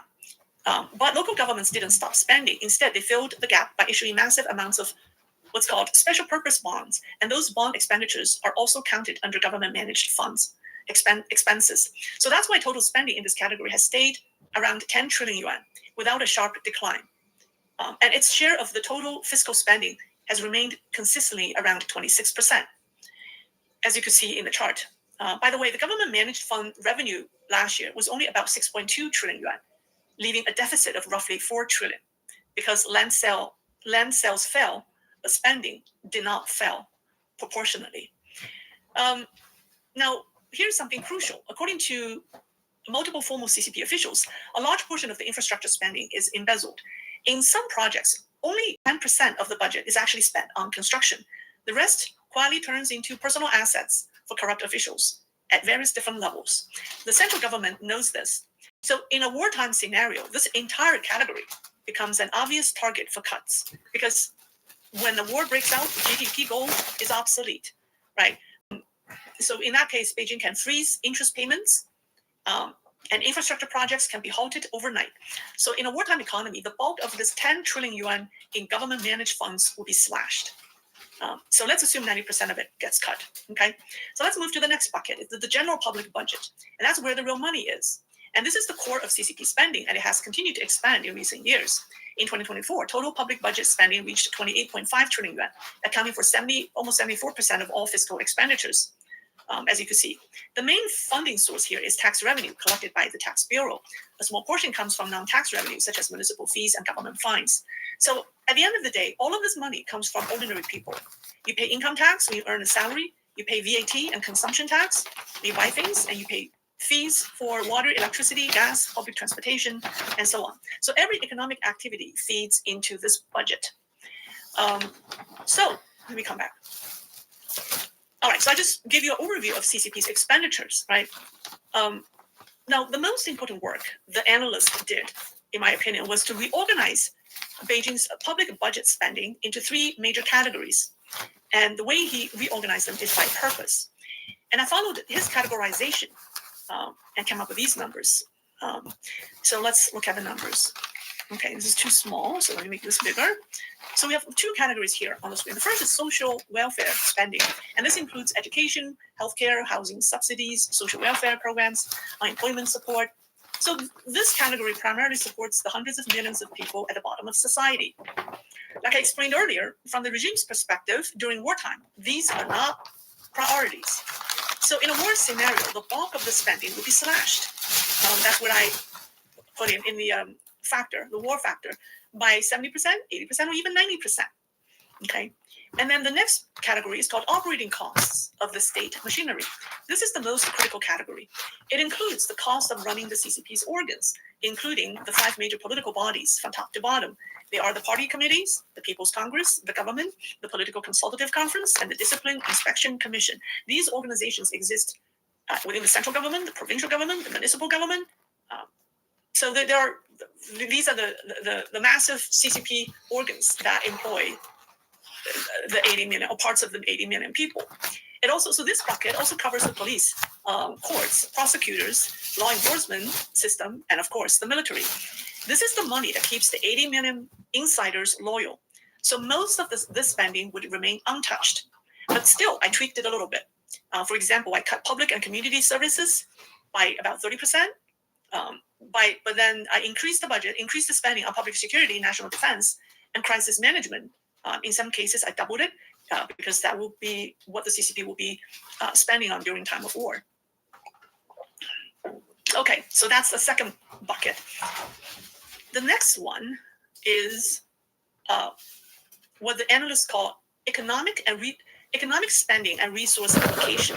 So this category overlaps with what we discussed earlier under government managed funds. These spendings basically drive economic activities, including transportation, science and technology, environmental protection, culture, tourism, and so on and so forth. In wartime, most of these activities will be shut down. High-speed rail services will be reduced as large parts of the country are locked down and people stay home. They may resume the traditional trains, the slow, the green trains. And then spending on science, culture, environment, tourism will be heavily slashed. Right? Interest payments would be put on hold. The country's economic engine will be put on hold. So the cuts here are dramatic. So now let's put in the numbers together. I color-coded these categories. Here we go. Yellow meaning social welfare, green is the state machinery, pink is economic and resource allocation or spending. So in 2024, China's total public budget expenditure before the government managed funds are included was 28 trillion. And if you look at the breakdown, they're really split 3 ways. A third is on social welfare, and another third is on state machinery, and another third is on economic construction and resource management. And if we add the 10 trillion yuan in government managed fund spending, the total full caliber fiscal spending comes to 38.6 trillion. Now, the total fiscal revenue last year was about 28 trillion. There was a 10 trillion deficit. So the key question is, what will happen to CCP's budget during war? Can the CCP afford war? If Beijing launches an attack, international sanctions hit, and economic output collapses, government revenue will fall. Let's assume revenue is cut in half, dropping to 14 trillion yuan. Is that enough to support the CCP's wartime machine? Surprisingly, yes. Under a wartime spending model, total expenditure would drop to about 14.6 trillion yuan against a revenue base of 14 trillion. Could you imagine the CCP could almost balance its budget for the first time in many, many years? So that's what the numbers show based on the assumptions I explained earlier. Of course, this is a high-level analysis. Yeah, it's a very high-level analysis built on simplified assumptions or oversimplified assumptions, and don't get too bogged down in the precise numbers. But the point is this: the CCP's concept of war is brutally simple. As long as it can pay the 80 million people who work for the regime, it doesn't care if the economic engine is dead or whether hundreds of millions of ordinary people survive or not. That old CCP saying, the Chinese people can eat tree bark and grass to endure hardship, it came from exactly this logic. So when we step back and look at everything together, a very uncomfortable picture emerges. This isn't just about nationalism or Taiwan, and it's not just about military capability. It's about regime survival and Xi Jinping holding on to power. So from legitimacy to internal power struggles to economic collapse, war increasingly looks, from Beijing's perspective, less like madness and more like a calculated option. So what I just talked about, we'll walk you through, shows something critical. CCP does not think about war the way normal countries do. It doesn't measure success by economic growth, living standards, or civilian welfare. It measures success by one thing only, that is whether the regime stays in power. So as long as it can keep the 80 million insiders paid, loyal, and armed, the system still can function, even if half the economy disappears, even if 90% of the people are pushed to the edge of survival. So that's what makes this moment nerve-wracking. But on the other hand, the forces within the CCP opposing the war are also quite formidable. They include the military, the red elite families, and ordinary people. So I think that decision to attack can seriously backfire if they aren't careful. So whether Xi Jinping ultimately pulls the trigger or not may come down to timing, emotion, or internal shocks, rather than a careful calculation. So that certainly is exactly what should worry people watching the Taiwan Strait today. All right, so I just shared with you the work I've been doing the past couple of days, trying to quantify a claim that I've always made, that the CCP doesn't really care about the well-being of its people. It only cares about the very few at the top, and it will start a war to hold on to power at the cost of the suffering of 90% of its citizens. We all know that, but I'm just glad that we're finally able to put some level of quantification to that claim. It's not a perfect science because I have limited resources to do that, but at least I think it's an attempt worth mentioning. All right, with that said, I want to tell you about the video we released tonight in my other channel, Lay's Looking Glass. It's about 4 beautiful women behind Myanmar's scam empire. It's the longest video we've ever made. It's over 20 minutes, but I think it's a fascinating story. Please check it out. Chris, if you can copy the link here, I'd appreciate it. Christmas is next week. Are you guys all ready for the holidays? Yeah? Did you check out my gift guide? Don't forget to use my code. You can actually get a discount. Actually, for the eye patches, the discount is good until the end of the year. So because they usually don't offer discount, as the product is very popular, it doesn't go on sale. So please take advantage of it while it's on sale. And some of you, for those of you who have already bought it, did you try it? Did you like it? Do you actually feel a very strong cooling sensation when you put it on? And it's very common that you shed tears the first couple of times, but they don't go away. Yeah, it's a traditional Chinese herbal formula made with Japanese extraction technology, and it's made in Japan, so making the product very good quality. All right, I want to give it a mention in case you haven't heard about it, and the link is in the description. Please check it out.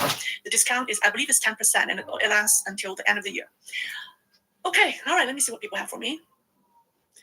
The numbers. All right, let me see. Hello, Chris is here. All right, thank you. Let me see, question, comments. Someone says, sorry, I'm late. Oh, there are nice Chinese messages here. Thank you. Yeah, all right. Let's see.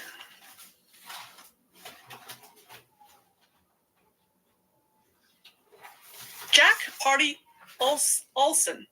But you should also need to understand that the only alibi left for the CCP now, in order to escape the blame of the Chinese people, is if everything was destroyed by a war. Evidence-wise. Well, actually, you know what? There's still, I think the CCP will still be able to fool a significant percentage of its citizens, precisely because they've been subject to brainwashing and censorship for decades. A lot of people do not trust the CCP. There's still a lot of people who do, because they don't know what they don't know. Judging by the information coming out of China, I think there's still a significant percentage of people who will follow CCP, who will believe CCP's narratives if a war breaks out. Because, I mean, if you've lived in a closed environment without having access to uncensored information, how are you going to know that you've been lied to over and over again? It's very difficult.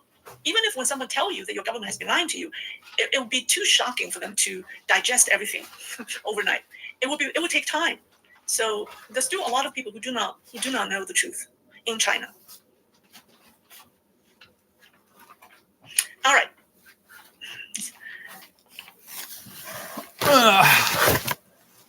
All right. No question. That's good. Oh, here's a question. Chris forwarded from Finch Jane. Oh, it's not a question.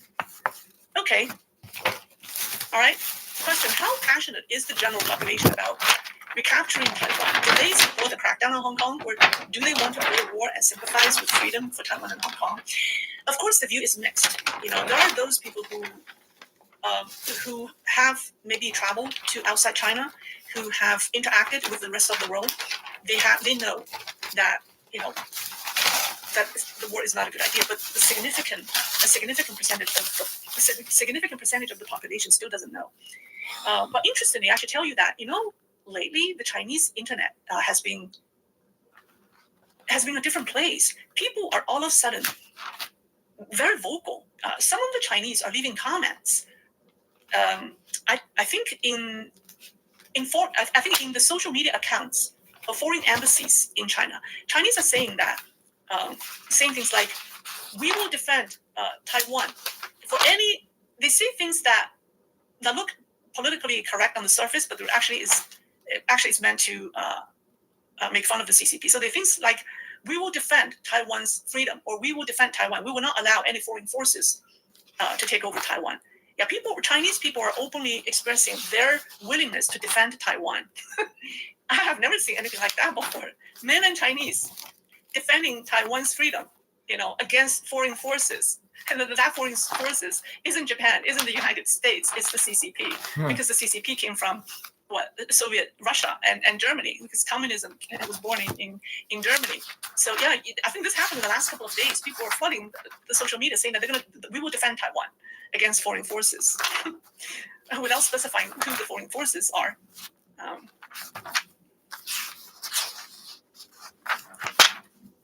Somebody asked me, does the CCP have a kind of financial reserve? Well, it's foreign reserves, it's gold reserve, and its currency is worthless. But the gold reserve and foreign currency reserve, it's piggy bank. Yeah. Question from James Honey, 2506. What about opportunistic revolution? Can the distraction of war possibly trigger a revolution? It's possible, but if you have the military under CCP's control, if you have the great censors under the regime's control, it's very difficult for people to get organized, because you almost have to rely on the internet today to get organized, and then the CCP is monitoring the internet, so it's very difficult for people to get organized nowadays, unless they resort to the traditional methods of just verbal. Maybe a revolution would start, like the American Revolution, right? Maybe it will be through word of mouth. But then when that happens, that's regional. The scale will be small, right? And so even if there's a revolution, let's say starting in Sichuan, and without the internet, people in Guangdong and other parts of China wouldn't know. So the impact, and the media is controlled, so the impact is still limited.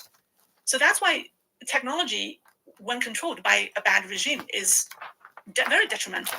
Technology in the hands of bad people is a terrible weapon. So that's why the Chinese people have not been able to organize anything substantial, because they shut it down. With AI and then the surveillance technology and internet, they know it before you even have the chance to get organized.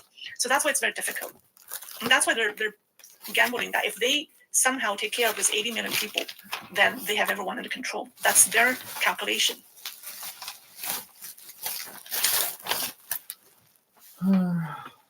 Okay, Brian Cobb.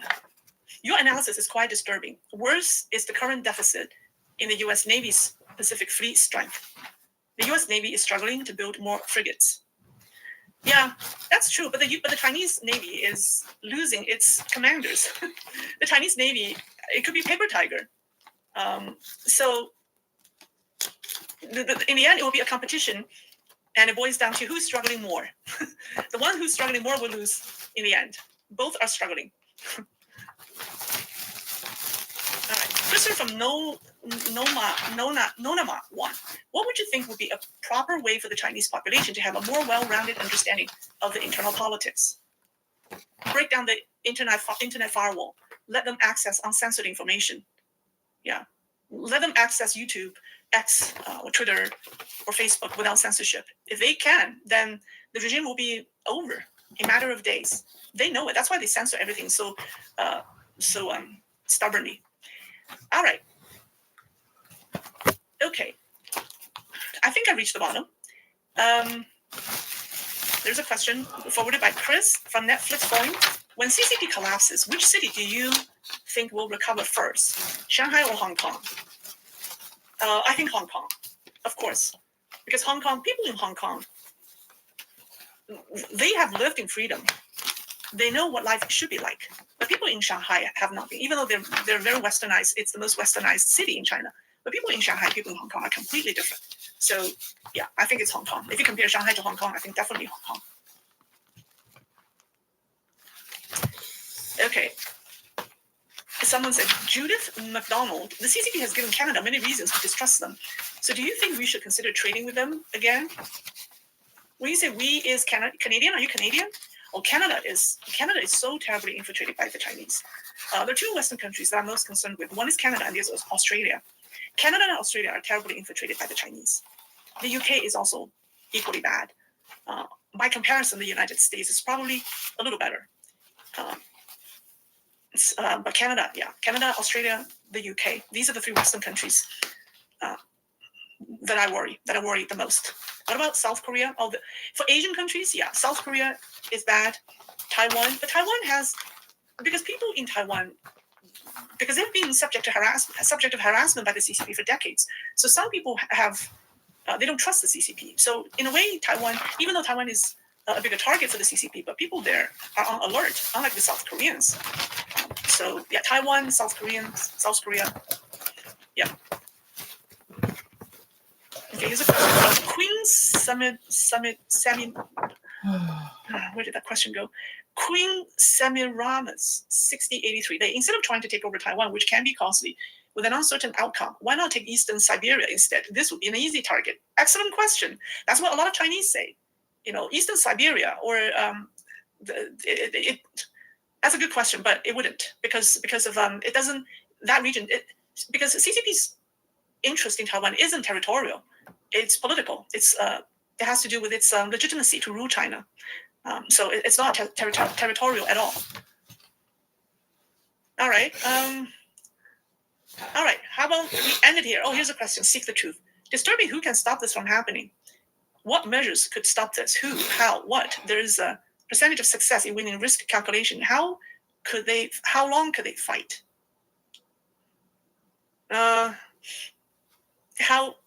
If I have the answer, I would solve half of the world's problems. I think in general, Western nations need to include the Chinese people in their strategies countering the CCP. They have to think outside the box. The CCP is taking advantage of the democratic system by targeting our people, by targeting our systems, when the Western government is targeting the Chinese government. And that's just very, very dumb. Okay, you should do the same. It's reciprocal. You should target their people. Oh, that one got me.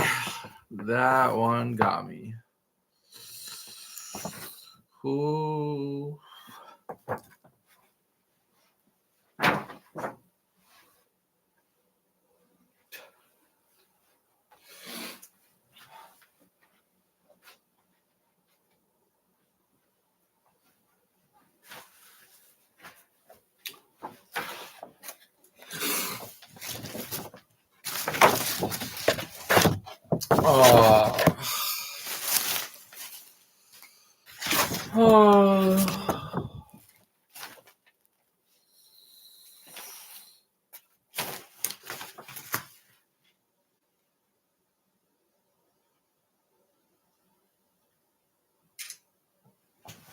It's really hard to get a good picture of this because it's folded up all messed up.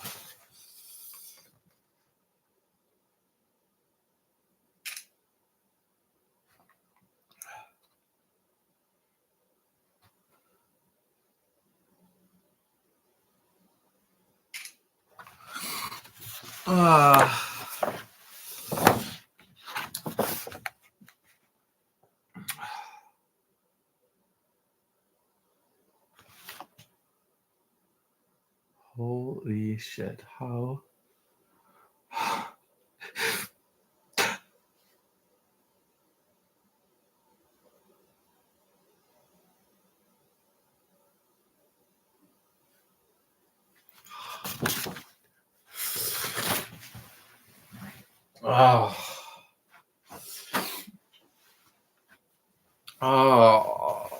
Shit.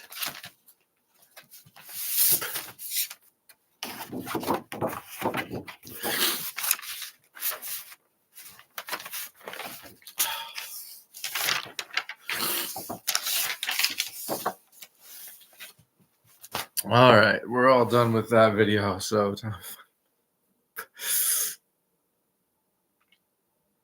oh my God, holy shit.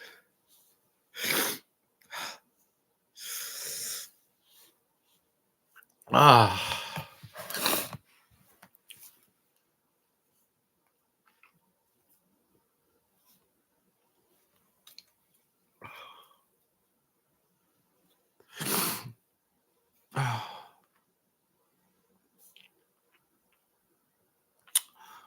Well, that is all of the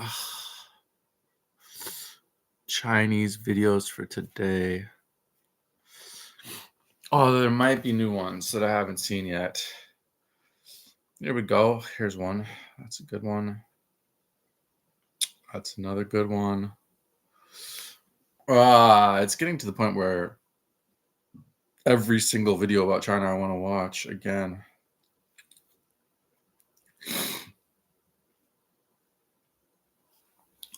China's population crisis is worse than they admit. Lei Junbo gets slapped hood thin as A4 paper. China's biggest wolf warrior falls. Okay, but that's carrying an American flag in China. Big mistake. Okay, I've already been past all of these. So we got 4 new videos to watch. Let's The watch them CCP has a away. new plan to boost birth rates, but I think they might be compensating for something. Ugh.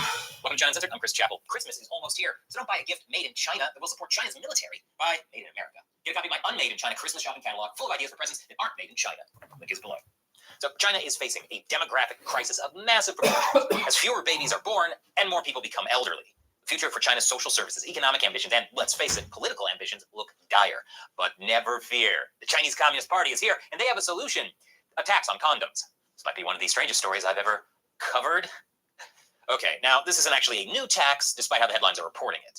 It's actually a return to the pre-one-child policy status quo, where condoms were subject to the 13% value-added tax on commodities. Yes, value-added, which is the tax equivalent of ribbed for the government's pleasure. The tax-exempt status for condoms was put in place in 1993 as part of the CCP's broader one-child policy, which was relaxed to a two-child policy in 2015 and then a three-child policy in 2021 as birth rates continued to fall. At this point, they're on a please any child at all policy. And now, it's apparent. You know, I just I think I want to say like because there's a timeline of, it's like my daughter's life is what she made, like a collage, and it's like there's a picture of her as an infant, there's a picture of her as a little baby, picture of her when she went into kindergarten, and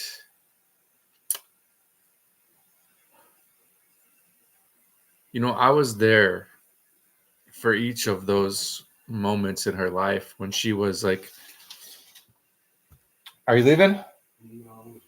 Oh, okay. When I was like, when she was a little baby, you know, I took care of her. I took care of her when she was a little baby. Her mom went, first of all, her mom had a C-section. So when she was first born, the very first day, like I was the one taking care of her because her mom couldn't move, you know, for like a month. And then when she was a baby, like I took care of her because her mom had a job and I didn't. I stayed home with her. I went out for walks with her. And then when she got sick and she couldn't get better, and then I took care of her until she got better, which was so, they just needed to give her protein instead of carbs and some sunshine. And like within one day, she wasn't sick anymore. But it was like she was sick for a month straight. And then finally spent some time with me and wasn't sick at all. But, you know, and then I'm the one who enrolled her in preschool. I'm the one who brought her to preschool every day. I enrolled her in kindergarten. I chose the school that she went to. I fought against my mother and her mother to get her in the school. I'm the one who taught her English. I taught her how to read. I taught her Chinese. I helped her with her homework. I helped her with everything. And I just don't know, like, when did I go fucking insane? Like, was there an actual moment when I just lost my fucking mind? Or was it just a gradual thing? Or did I not lose my mind and this is just the circumstances that I'm trying to start a business and it's not going well and now this is the best option available to me? Or maybe it's just the natural progression of her growing up and me focusing on my own life after 10 plus years of putting her life first. And maybe she doesn't need that right now. Or maybe she needs a dad who has money. Otherwise, putting her life first doesn't help at all.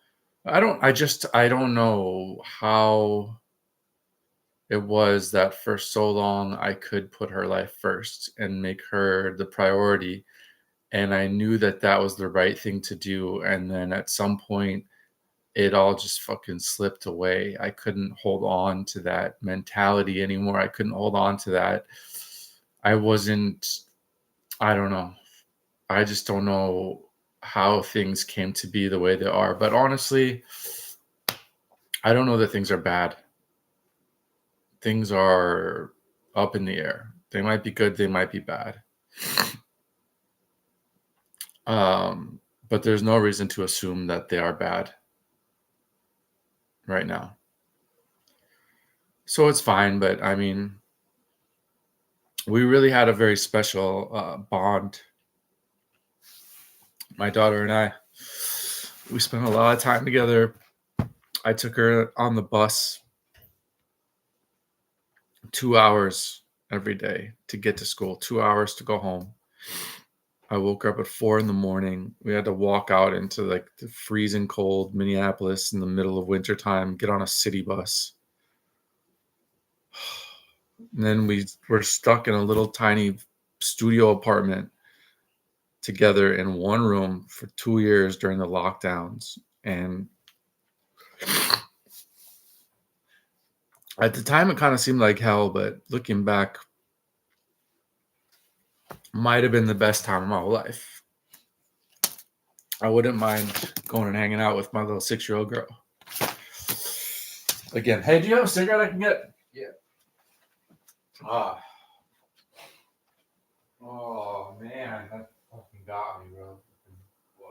I don't know, she has like a collage of her, like my daughter's stuff. It's just a collage of her life, like pictures of her as a little baby and pictures of her when at first day of kindergarten. I was fucked, dude.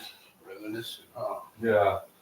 I mean, I took care of her. That was all me, man. I was the mom. I was the mom and the dad and everybody all in one. Nobody can take those memories from you, man. And then one day, no, but they're gone. I looked at it. I was like, I don't remember any of this shit. I don't remember it. I don't remember my whole life, bro. My whole life was a fucking. I was trying to make you feel better. My bad. Fuck. What is wrong with my brain?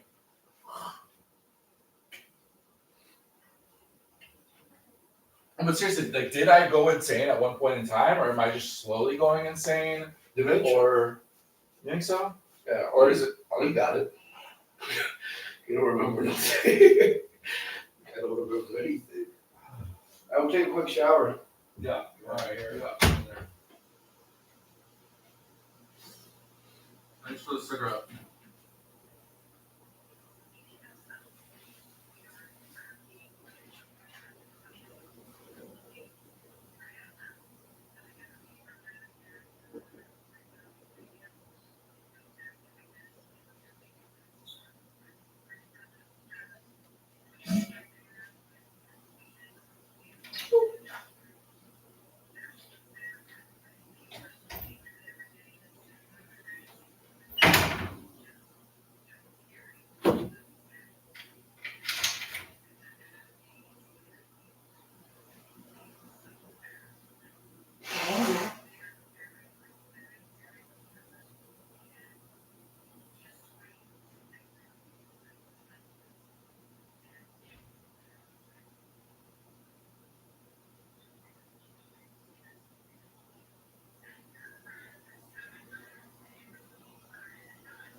Oh my god, I still have a lot of stuff to go through.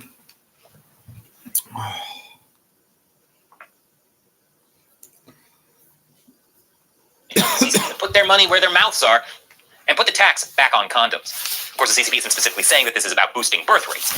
Then they'd have to admit that their one-child policy didn't quite work out the way they hoped. It's more like a symbolic move, signaling that the government has fully moved past the days of restricting births and into a new, more glorious era of encouraging population growth, along with, higher VD rates. But one thing's for certain, the Chinese internet is not happy about it. The tax goes into effect in January, and one user posted on RedNote, "I was so angry when I saw that condoms are going to be taxed and increase in price. Like, what? Is that easy to make money off of us working people? I got so mad I placed a late-night order for the condom products I love." He wasn't the only one. According to Time Magazine, several other posters shared images of their condom stockpiles. Another RedNote user posted in reaction to the news, "You think the HIV infection rate isn't high enough?" Which is a pretty good point. In fact, the number of people in China living with HIV or AIDS reached 1.4 million last year, according to China's National Administration of Disease Control and Prevention, which means it's probably a lot higher than that. Other STDs are also on the uptick. Another RedNote user said, "Now not only can we not afford to have children, we can't even afford to have sex." What's the problem with that? Be like the Tong monk from Journey to the West. Don't just practice celibacy. Preserve those vital essences across multiple lifetimes. General Ripper would agree. But that comment really cuts to the heart of the issue. As always, the CCP thinks it can control everything, that it can engineer people into having more children with things like taxes on condoms, extended parental leave, and even cash bonuses along with tax exemptions for childcare, elderly care, some disabilities, and marriage-related services that are set to go into effect next month. But unless the CCP does something about the abysmal state of China's economy, ain't no one going to be wanting to have children anytime soon. As one Chinese medicine wrote of the tax and babies, that's all right, just a few cents more. That's much less than the four-legged, money-devouring beast. And he's right. With youth unemployment at record levels and a terrible work-life balance for many of those who can get a job, the Chinese people just don't have it in them to have kids. If you think a headache is a mood killer, try an eviction notice. Hence the predictions that China's population could shrink to half its current size by 2100. And that's assuming their population is even the 1.4 billion they claim it is, which is unlikely for reasons. Aside from that, if the tax does anything at all, it's likely to increase unwanted pregnancies and abortions and make it more expensive for women who need contraceptives for health reasons to keep taking them, all of which will increase healthcare costs and put even more strain on China's economy and social services. Negative unintended consequences under communism? What is this, the most predictable outcome imaginable? And so as always, we're back to where we started. Like all communist governments, the CCP just doesn't think things through long term. They only react. There's a myth that the CCP makes plans in centuries. It's a total lie. I have a whole video about that exclusively on my website, ChinaUncensored.tv. Just click here to check it out and join my China Uncensored 50-cent army. It's a beautiful, great community. Once again, I'm Chris Chappell. Thanks for watching China Uncensored.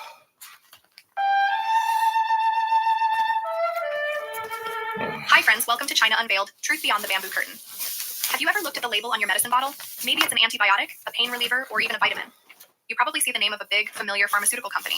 But what if I told you that the true origin of that medicine, the very ingredients that make it work, likely comes from the other side of the world? And that one country has quietly become the world's dominant supplier of these critical components, holding a power that could affect the health of billions. This isn't a plot from a spy movie. It's the reality of our global drug supply chain, and at its center is China. For decades, the West outsourced manufacturing to cut costs. We moved production of everything from t-shirts to iPhones, but we also moved something far more critical, the production of our medicines. It happened gradually, almost silently. One by one, factories in the US and Europe that produced the basic chemical components for drugs, known as active pharmaceutical ingredients, or APIs, closed down. They couldn't compete with the low prices offered by Chinese manufacturers. Let's take a step back. What exactly are these APIs? Think of them as the active part of your medicine, the core component that actually has a therapeutic effect. The other ingredients are fillers, binders, or coatings. Without the API, your pill is just a piece of chalk. And today, China produces around 40% of the world's APIs, with even higher dominance in key starting materials and intermediates, the building blocks used to make those APIs. For some of the most basic and essential medicines, like penicillin, the world is almost entirely reliant on Chinese production. In fact, the last US penicillin fermentation plant closed back in 2004. This dependency isn't just about common antibiotics. It extends to medications for blood pressure, diabetes, cancer, and countless other conditions. Even when finished drugs are formulated elsewhere, such as in India, which excels in generic medicines and supplies a significant portion of the world's affordable generics, the fundamental ingredients and precursors often still originate in China. This shift was driven by simple economics. Lower labor costs, less stringent environmental regulations, and government subsidies allowed Chinese companies to produce these chemicals far more cheaply than anyone else. For Western pharmaceutical companies focused on maximizing profits, it was an easy decision. For a long time, this system seemed to work. Medicines remained affordable and plentiful. But slowly, people started to notice the cracks. They saw the risks of putting all our eggs in one basket. What would happen if a natural disaster, a pandemic, or a geopolitical conflict were to disrupt this supply chain? We got a terrifying preview of this during the early days of the COVID-19 pandemic. As China went into lockdown, factories shut down, and the global flow of essential medical supplies, including APIs for critical drugs, slowed to a trickle. Suddenly, countries around the world woke up to a stark reality. They had lost the ability to produce their own essential medicines. The concern is that this dependency isn't just an economic vulnerability, it's a strategic one. Imagine a scenario where, during a political disagreement, a country could threaten to withhold life-saving drugs. This isn't just speculation. In the past, there have been instances where drug supplies were used as a point of leverage. This has led to a growing chorus of voices, from security experts to public health officials, warning that we need to reevaluate this dependency. They argue that pharmaceuticals are not like toys or electronics. They are a matter of national security and public health. A nation that cannot ensure a stable supply of medicine for its citizens is a nation at risk. So, what does this control actually look like on the ground? It's a vast network of chemical plants and pharmaceutical factories, many clustered in specific industrial zones in China. These facilities are often state-of-the-art, benefiting from massive government investment in biotechnology and chemical engineering. They operate at a scale that is difficult for other countries to match. This isn't about shoddy, low-quality production. China has moved up the value chain and is now a leader in complex chemical synthesis. The issue isn't quality, it's concentration. When one region dominates the production of a critical global commodity, any disruption in that region has worldwide consequences. Let's consider the example of heparin, a crucial blood thinner used in surgeries and for treating heart conditions. A significant portion of the world's crude heparin is derived from pig intestines, and China is the world's largest pig producer. A few years ago, an outbreak of African swine fever decimated China's pig population. This led to a global shortage of heparin and a sharp spike in its price, putting surgeries and patient care at risk in hospitals thousands of miles away. It was a clear demonstration of how a local issue in one country could trigger a global health crisis, all because of a hyper-concentrated supply chain. The same story applies to vitamins. Did you know that China is the leading global producer of vitamin C? Most of the ascorbic acid sold worldwide, whether in a supplement bottle or added to your orange juice, originates there. The dependency is deep, and it's wide, touching almost every aspect of our healthcare and wellness. The question is no longer if. This is a problem, but what we can do about it. Recognizing this vulnerability, governments in the US, Europe, and other nations, including India, which is working to reduce its own reliance on imported inputs, are now trying to reverse the trend. They're offering incentives, grants, and policy changes to encourage the reshoring or onshoring of pharmaceutical manufacturing. The goal is to bring production of critical APIs and medicines back home, or at least to diversify the supply chain by partnering with other friendly nations. But this is easier said than done. Rebuilding an entire industrial ecosystem takes decades and enormous investment. You can't just flip a switch and build a new penicillin factory. It requires specialized knowledge, a skilled workforce, and the ability to compete with the established low-cost Chinese producers. Furthermore, there are complex environmental and regulatory hurdles to overcome. The chemical manufacturing processes for many APIs can be polluting, and Western countries have much stricter environmental laws than they did when this industry first moved offshore. This adds to the cost and complexity of bringing it back. The path to a more resilient and secure pharmaceutical supply chain is a long and challenging one. But the first step is awareness. We, as consumers and citizens, need to understand where our medicines come from. We need to support policies that prioritize public health security over pure cost cutting. This isn't about demonizing one country. It's about recognizing the inherent risks of a global system that has become dangerously imbalanced. It's about building resilience so that in the next crisis, whether it's a pandemic, a natural disaster, or a political dispute, we can be confident that the medicines we all rely on will still be on the pharmacy shelf. The health of nations may very well depend on it. This is a complex issue with no easy answers, but the conversation is finally starting. What do you think? Should we be worried about where our medicines are made? Let me know your thoughts in the comments below. Thanks for watching, and if you found this video informative, please give it a like and subscribe for more deep dives into the topics that shape our world. See you next time. On the morning of December 17, 2025, a shocking scene unfolded in front of the Baoshan District Public Security Bureau in Shanghai. Thousands of investors with Ai Xinghe blocked the entrance to the police station, chanting, "Release them, release them." They held banners with slogans like, "Give us back our chairman, let the company run normally," and they even displayed petitions covered in red handprints. A large number of police were present to maintain order. We have so many people. Look at this. We almost saw Kai Ge being arrested, but we all shouted, let him go, and he was pushed back. The ones across from us are black operatives. The protest reportedly continued well into the night, with large crowds still gathered. The investors' demand was almost laughable. They were asking for the release of Wu Fengqing, the chairman of Shi-I Group, who had been arrested for suspected illegal fundraising. In other words, they were not protesting being scammed. They were collectively supporting a fraudster. This scene was full of irony, raising questions. Have these investors developed Stockholm Syndrome? No, the answer is far more complex. These people are not ignorant or unable to tell right from wrong. They've seen the true face of the Chinese Communist Party. It is darker and more ruthless than the fraudsters themselves. As pointed out by online commentator Crypto Arsenal, this isn't ignorance, it's total disillusionment with the system's ability to pursue justice. Countless cases have shown that once illegal fundraising enters the judicial process, the chances of victims recovering their money are virtually non-existent. For example, with cases like Zhongzhi Group, Ding Yifeng, and Shu Pai, once the money is in the hands of the government, it often disappears without a trace. In comparison, as long as the money is still in Wu Fengqing's hands, there's still a slim chance of recovery. After being exposed by foreign media outlet yesterday, this incident quickly spread on X, drawing global attention. Netizens commented, CCP is the real devil. The system has collapsed to this point, and the people can only save themselves. The chances of getting money back from the fraudster are higher, and these people have finally figured it out. Now, let's take a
Okay, do we have? Yep, we have it back. We're back.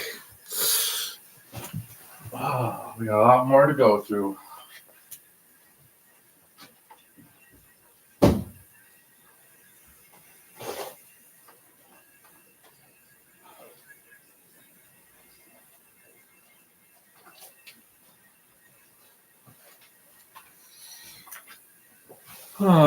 I don't know if we need to hold on to this or not. I feel like we can get rid of this. Although it is kind of cute. I don't know. Maybe I'll put it over here for now. This party. When victims start praying for their abusers and calling out in defense of fraudsters, when the public transitions from trust to despair, from being repeatedly deceived to waking up, it marks the beginning of the collapse of the Chinese Communist Party's credibility and the end of its rule.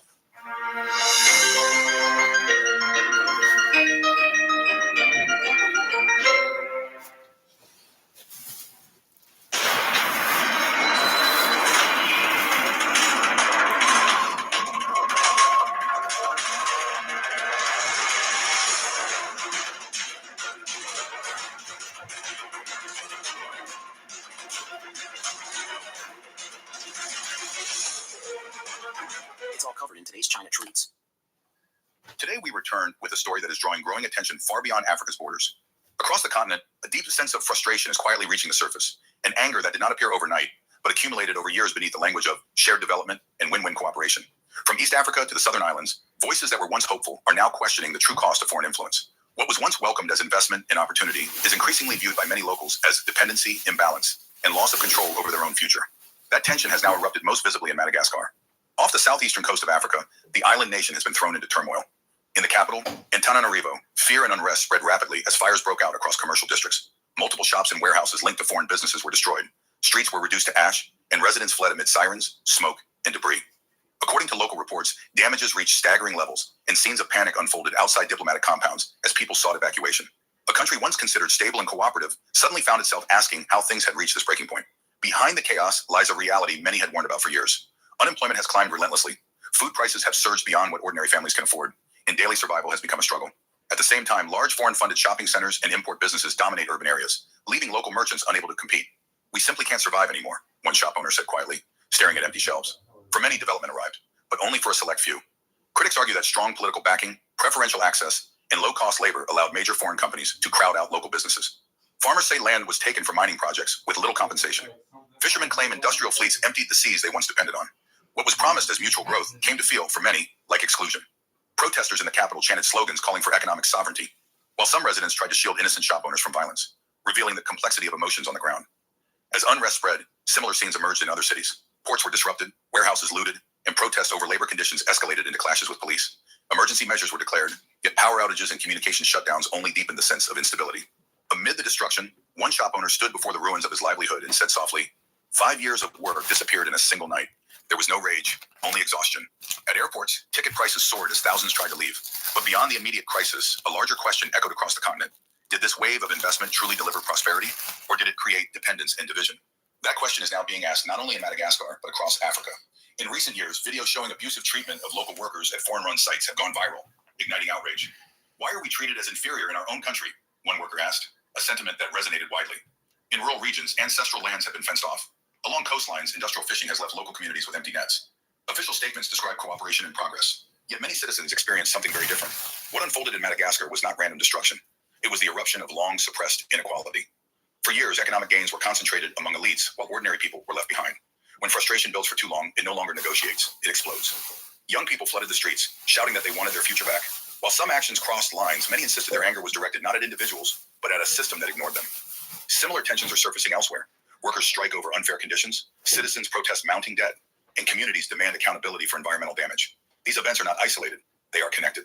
Across Africa, people are asking who truly benefits from this development boom, who controls critical resources, and whether growth without dignity can ever be called progress. For many, dignity matters more than highways or ports. It means respect, fairness, and the right to shape one's own destiny. One young man in Madagascar said in a widely shared interview, "We are not asking for miracles, we are asking to live as human beings."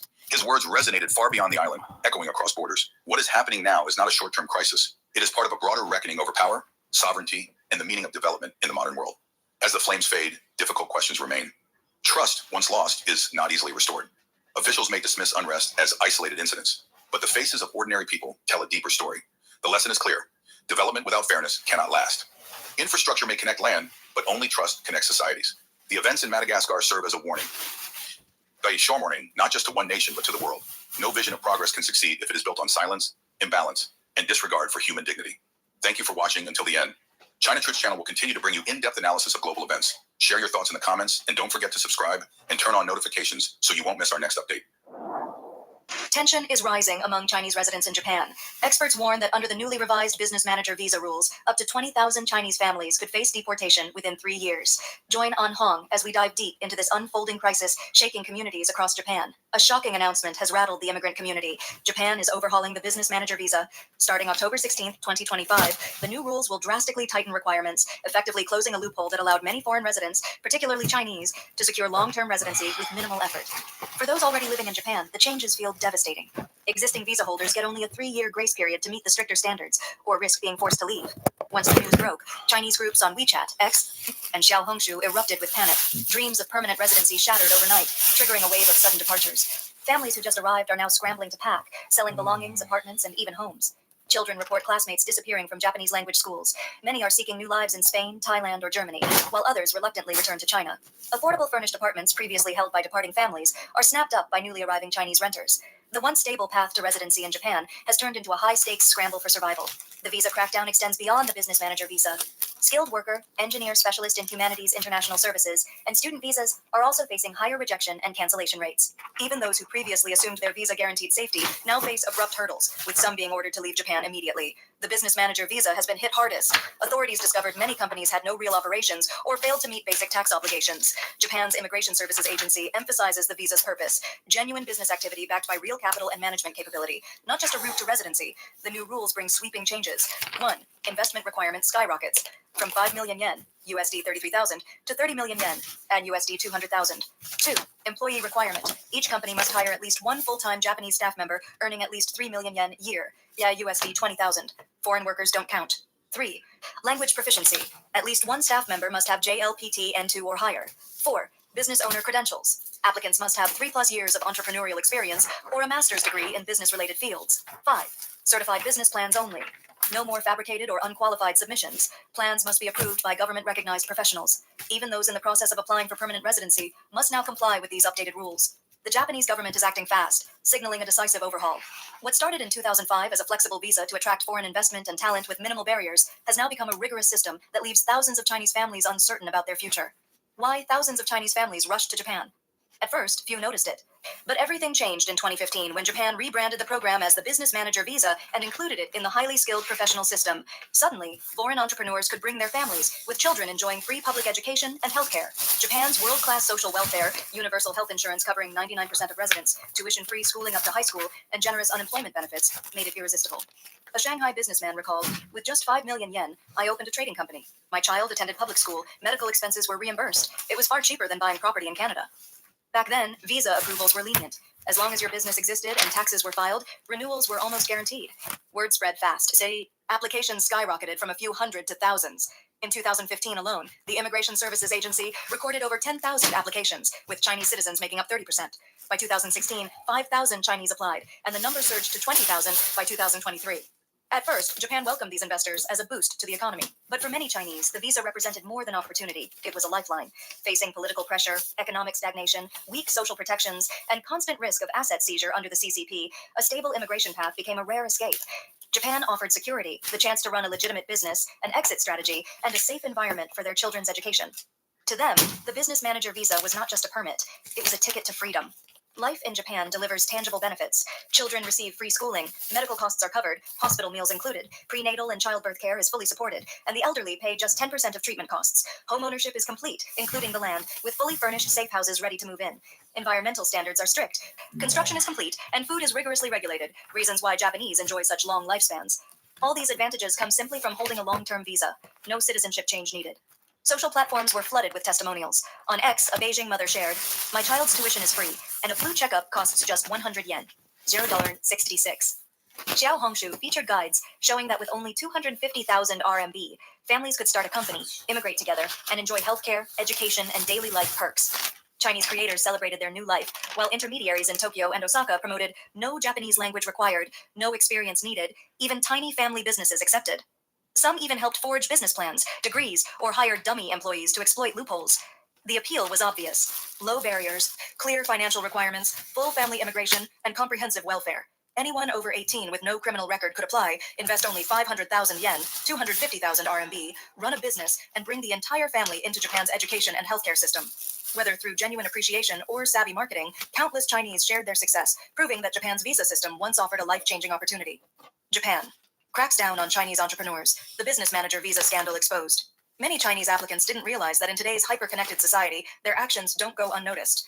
Japanese media began exposing the darker side of the business manager visa, citing Xiaohongshu posts and showing how some exploited the system. Public outrage grew. One Japanese netizen on X commented, "We pay high taxes every year, prices keep rising, and it's all to subsidize foreigners." The controversy quickly escalated from a visa debate into a nationwide discussion about fairness, immigration, and social trust. At this turning point, Sanae Takaichi became Japan's first female prime minister from the Liberal Democratic Party. Her rise strengthened conservative influence, emphasizing nationalism, economic security, and tighter immigration controls. Takaichi, former Minister of Economic Security and Abe's successor in policy, called for stricter visa checks, cracking down on illegal residents and fraudulent applications, making it clear Japan would prioritize citizens and order. Please share your thoughts in the comments section below. We will keep reporting on the COVID surge in China, so don't forget to subscribe to our channel and turn on the notification bell to get the latest videos. And thank you for tuning in.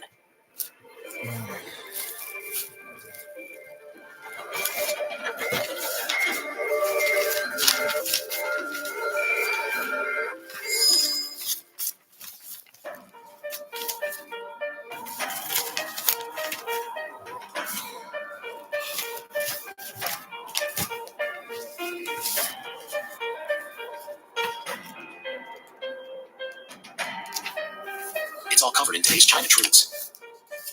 The economy of China is collapsing on all fronts, and it's no longer possible to hide it. From real estate and finance to manufacturing, exports, and domestic consumption, every pillar is breaking down at the same time.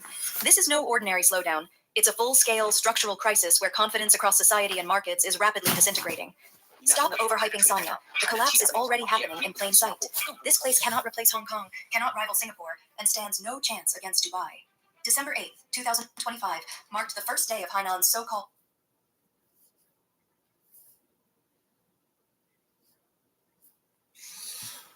Okay, let's move on to American news.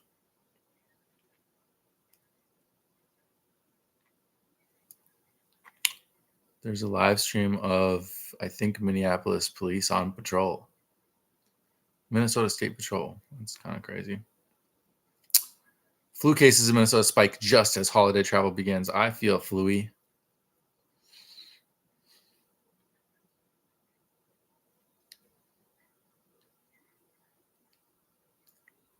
The $25 trillion AI bubble depends on one thing: debt. Looks like weather's going to be good on Christmas, which is good for me because I don't have to worry that there will be a delay in my flight.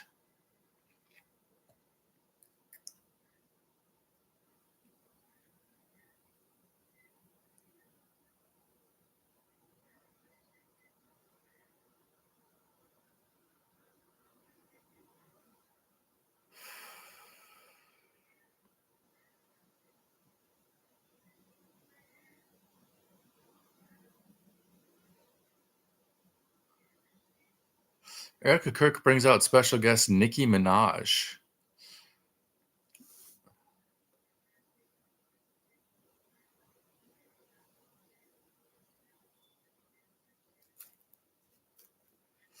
U.S. Coast Guard intercepts Venezuelan oil tanker 8 hours ago.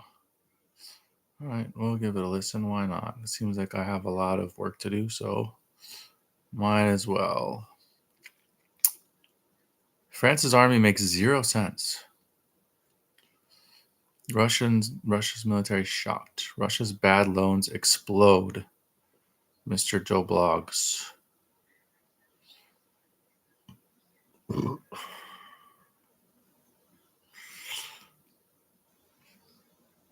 Some Epstein files disappear after release.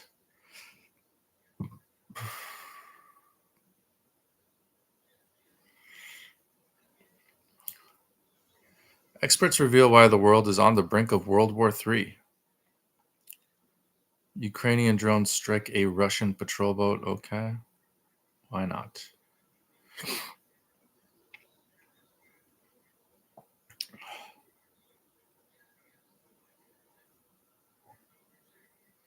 Something about European energy, death of the U.S. tax sector, part 2, year-end tax planning.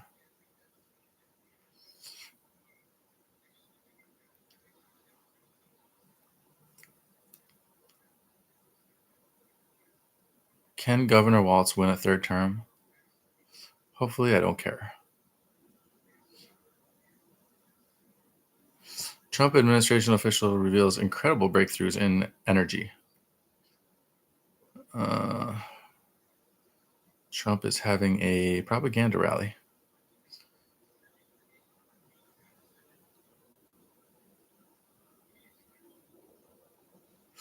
Holy shit, you won't believe this new housing data.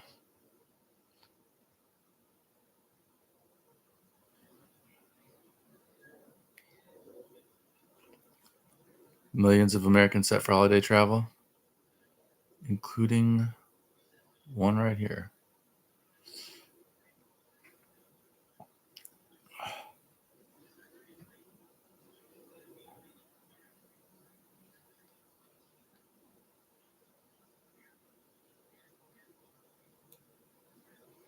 $21 million deal ignites the fight for rare earth supply security. U.S. Navy forces all Russian Shadow Fleet ships to make a U-turn. What is that about? ICE protests on Lake Street Live. Okay, I think we're... one machine terrorizes the U.S., terrifies the U.S. The real reason Russia started the war in the Ukraine that nobody talks about. Tim Dillon.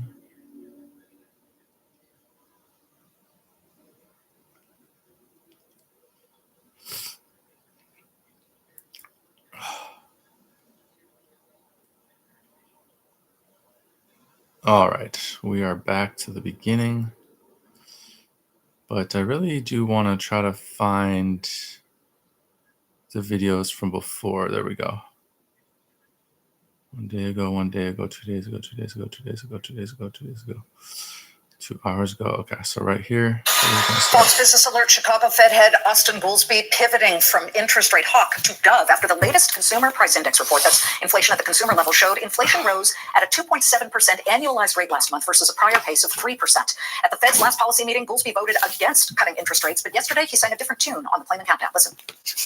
There's a lot to like, and if we keep getting reports like this, I realize it's just 1 month, and you never want to hinge too much on a single month, but that was a good month. I believe rates can go down a fair bit from where they are now, as long as we know we're on path back to 2%, and that what we've seen, these blip ups in inflation, are not stall outs. They're not going the wrong way. They're going to truly prove to be transitory.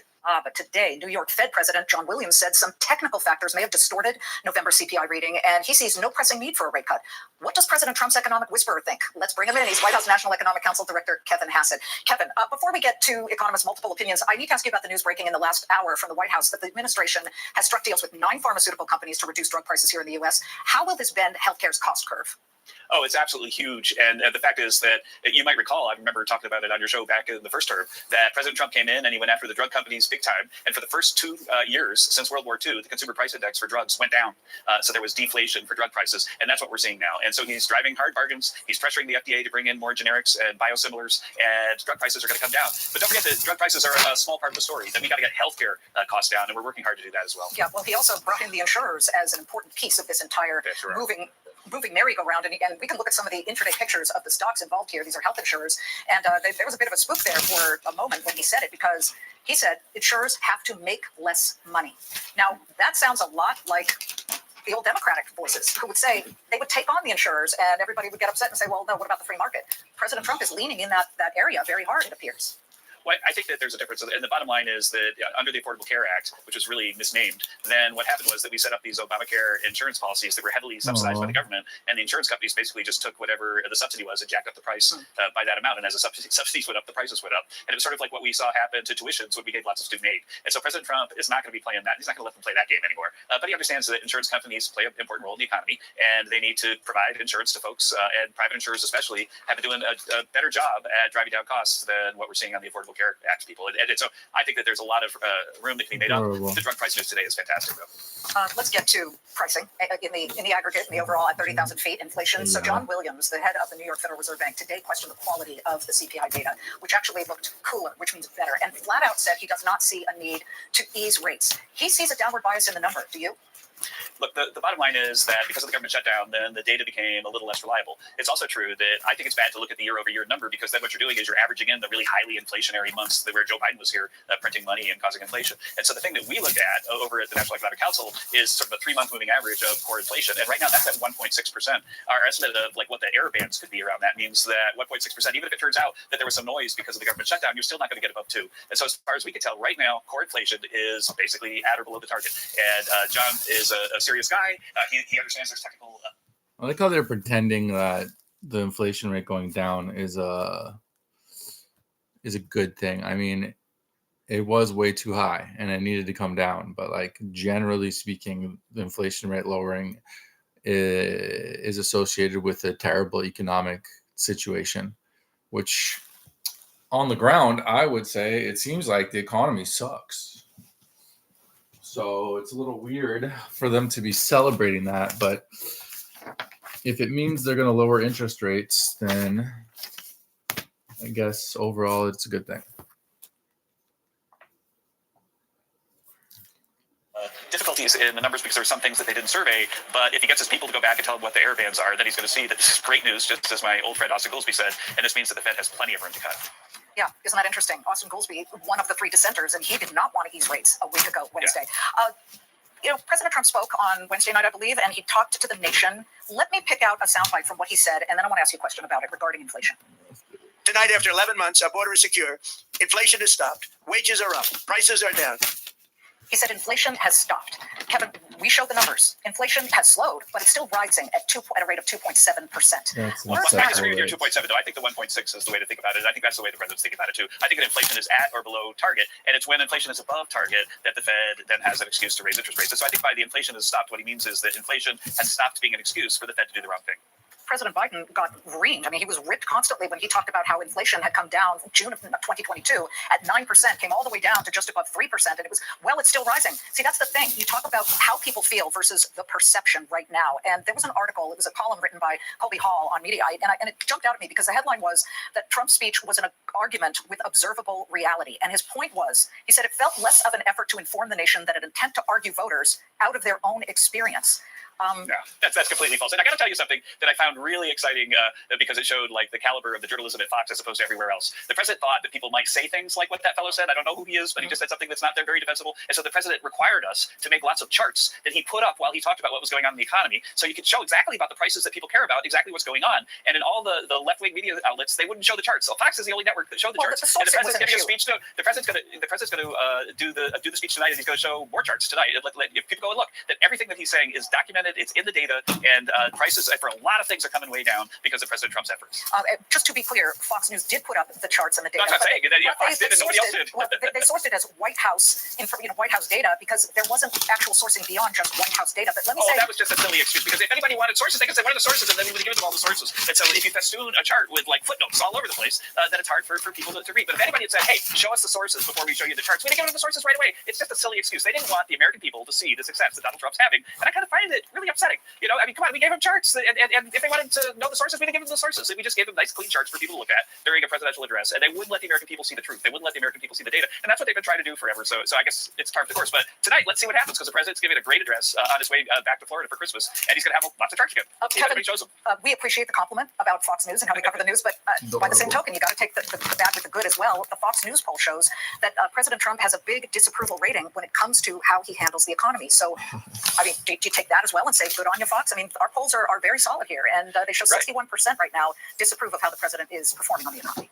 Well, I can tell you that surveys about sentiment really tank when there's a government shutdown, and we saw that pattern over and over. But we got consumer sentiment today that was way up because people are starting to see that these policies are delivering. And so real incomes right now, after the CPI report we just got, are now up this year $1,300 for a typical American after dropping $3,000 over the entire Biden term.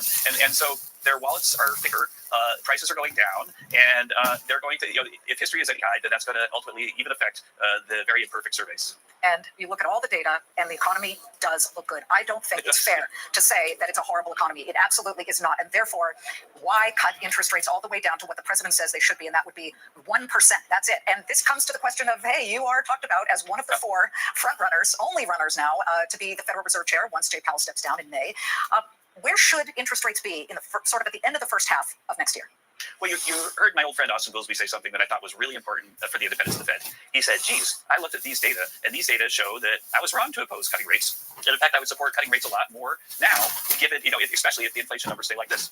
My expectation is the inflation numbers are going to stay like this. And it's not just because, I've got some economic theory about low inflation. It's because we're doing things just like we did in the first term. And in the first term, we had 3% growth, 1.5% inflation, and there was lots of room for the Fed to cut rates because we had really big positive supply shocks.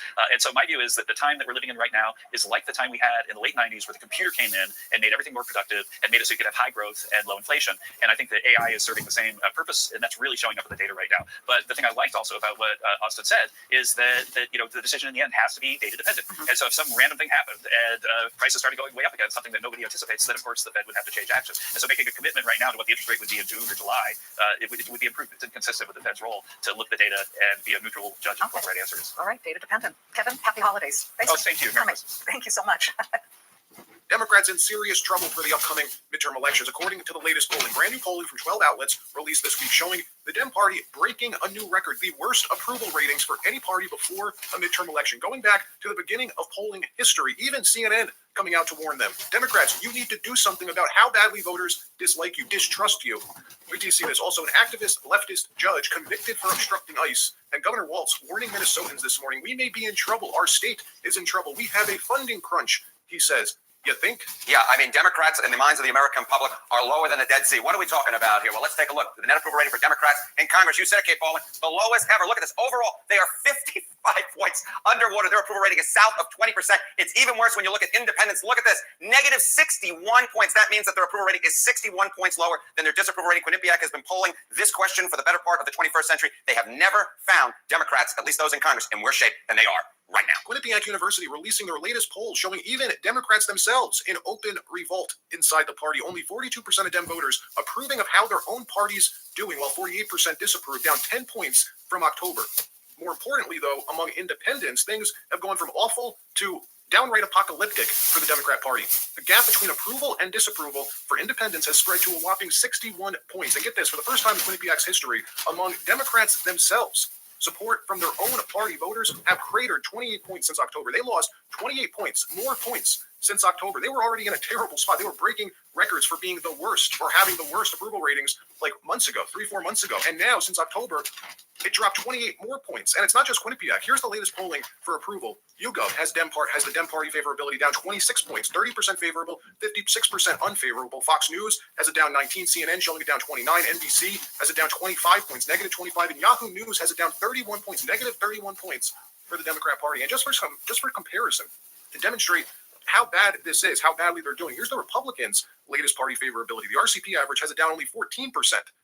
This is for Dem and Republican congressional approval. None of this, though, showing the latest Quinnipiac poll, this RCP average, which just came out, just dropped, and even CNN admitting how bad of a spot the party is in. Watch. Negative 61 points. That means that their approval rating is 61 points lower than their disapproval rating. Quinnipiac has been polling this question for the better part of the 21st century. They have never found Democrats, at least those in Congress, in worse shape than they are right now. That's independents and overall, but what about Democrats on Democrats? Yeah, what about Democrats on Democrats? So part of the reason overall is so low is independents are driving it low, but that's not the only reason it's so low. What about Democrats on Democrats? Democrats net approval rating of congressional Democrats. I want you to keep in mind, they had never rated Democrats negatively until this year. And right now, what are we talking about? We're talking about a net approval rating from Democrats. This is Democrats on Democrats. Their approval rating is actually lower than the disapproval rating, and that is quite the drop from October. I think during the shutdown, there was a bit of a boost for Democrats, right? There was a rallying around the flag effect going on, but Democrats did not like how that shutdown turned out. They have turned against Democrats in Congress. And you mentioned Dan Goldman in that intro. One of the reasons that Dan Goldman is in trouble right now in a potential primary against Brad Ladner is because at this point, the Democratic base is so upset with Democrats. So even if Democrats take back Congress, don't be surprised if Dan Goldman ain't there because of numbers like this one. And this is quite a shift that you're looking at here. I mean, so this gets to the midterms.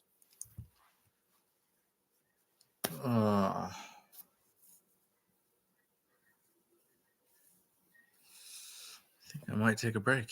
I think I might take a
I don't know. There's definitely a lot more to do. But I think I need to take a break.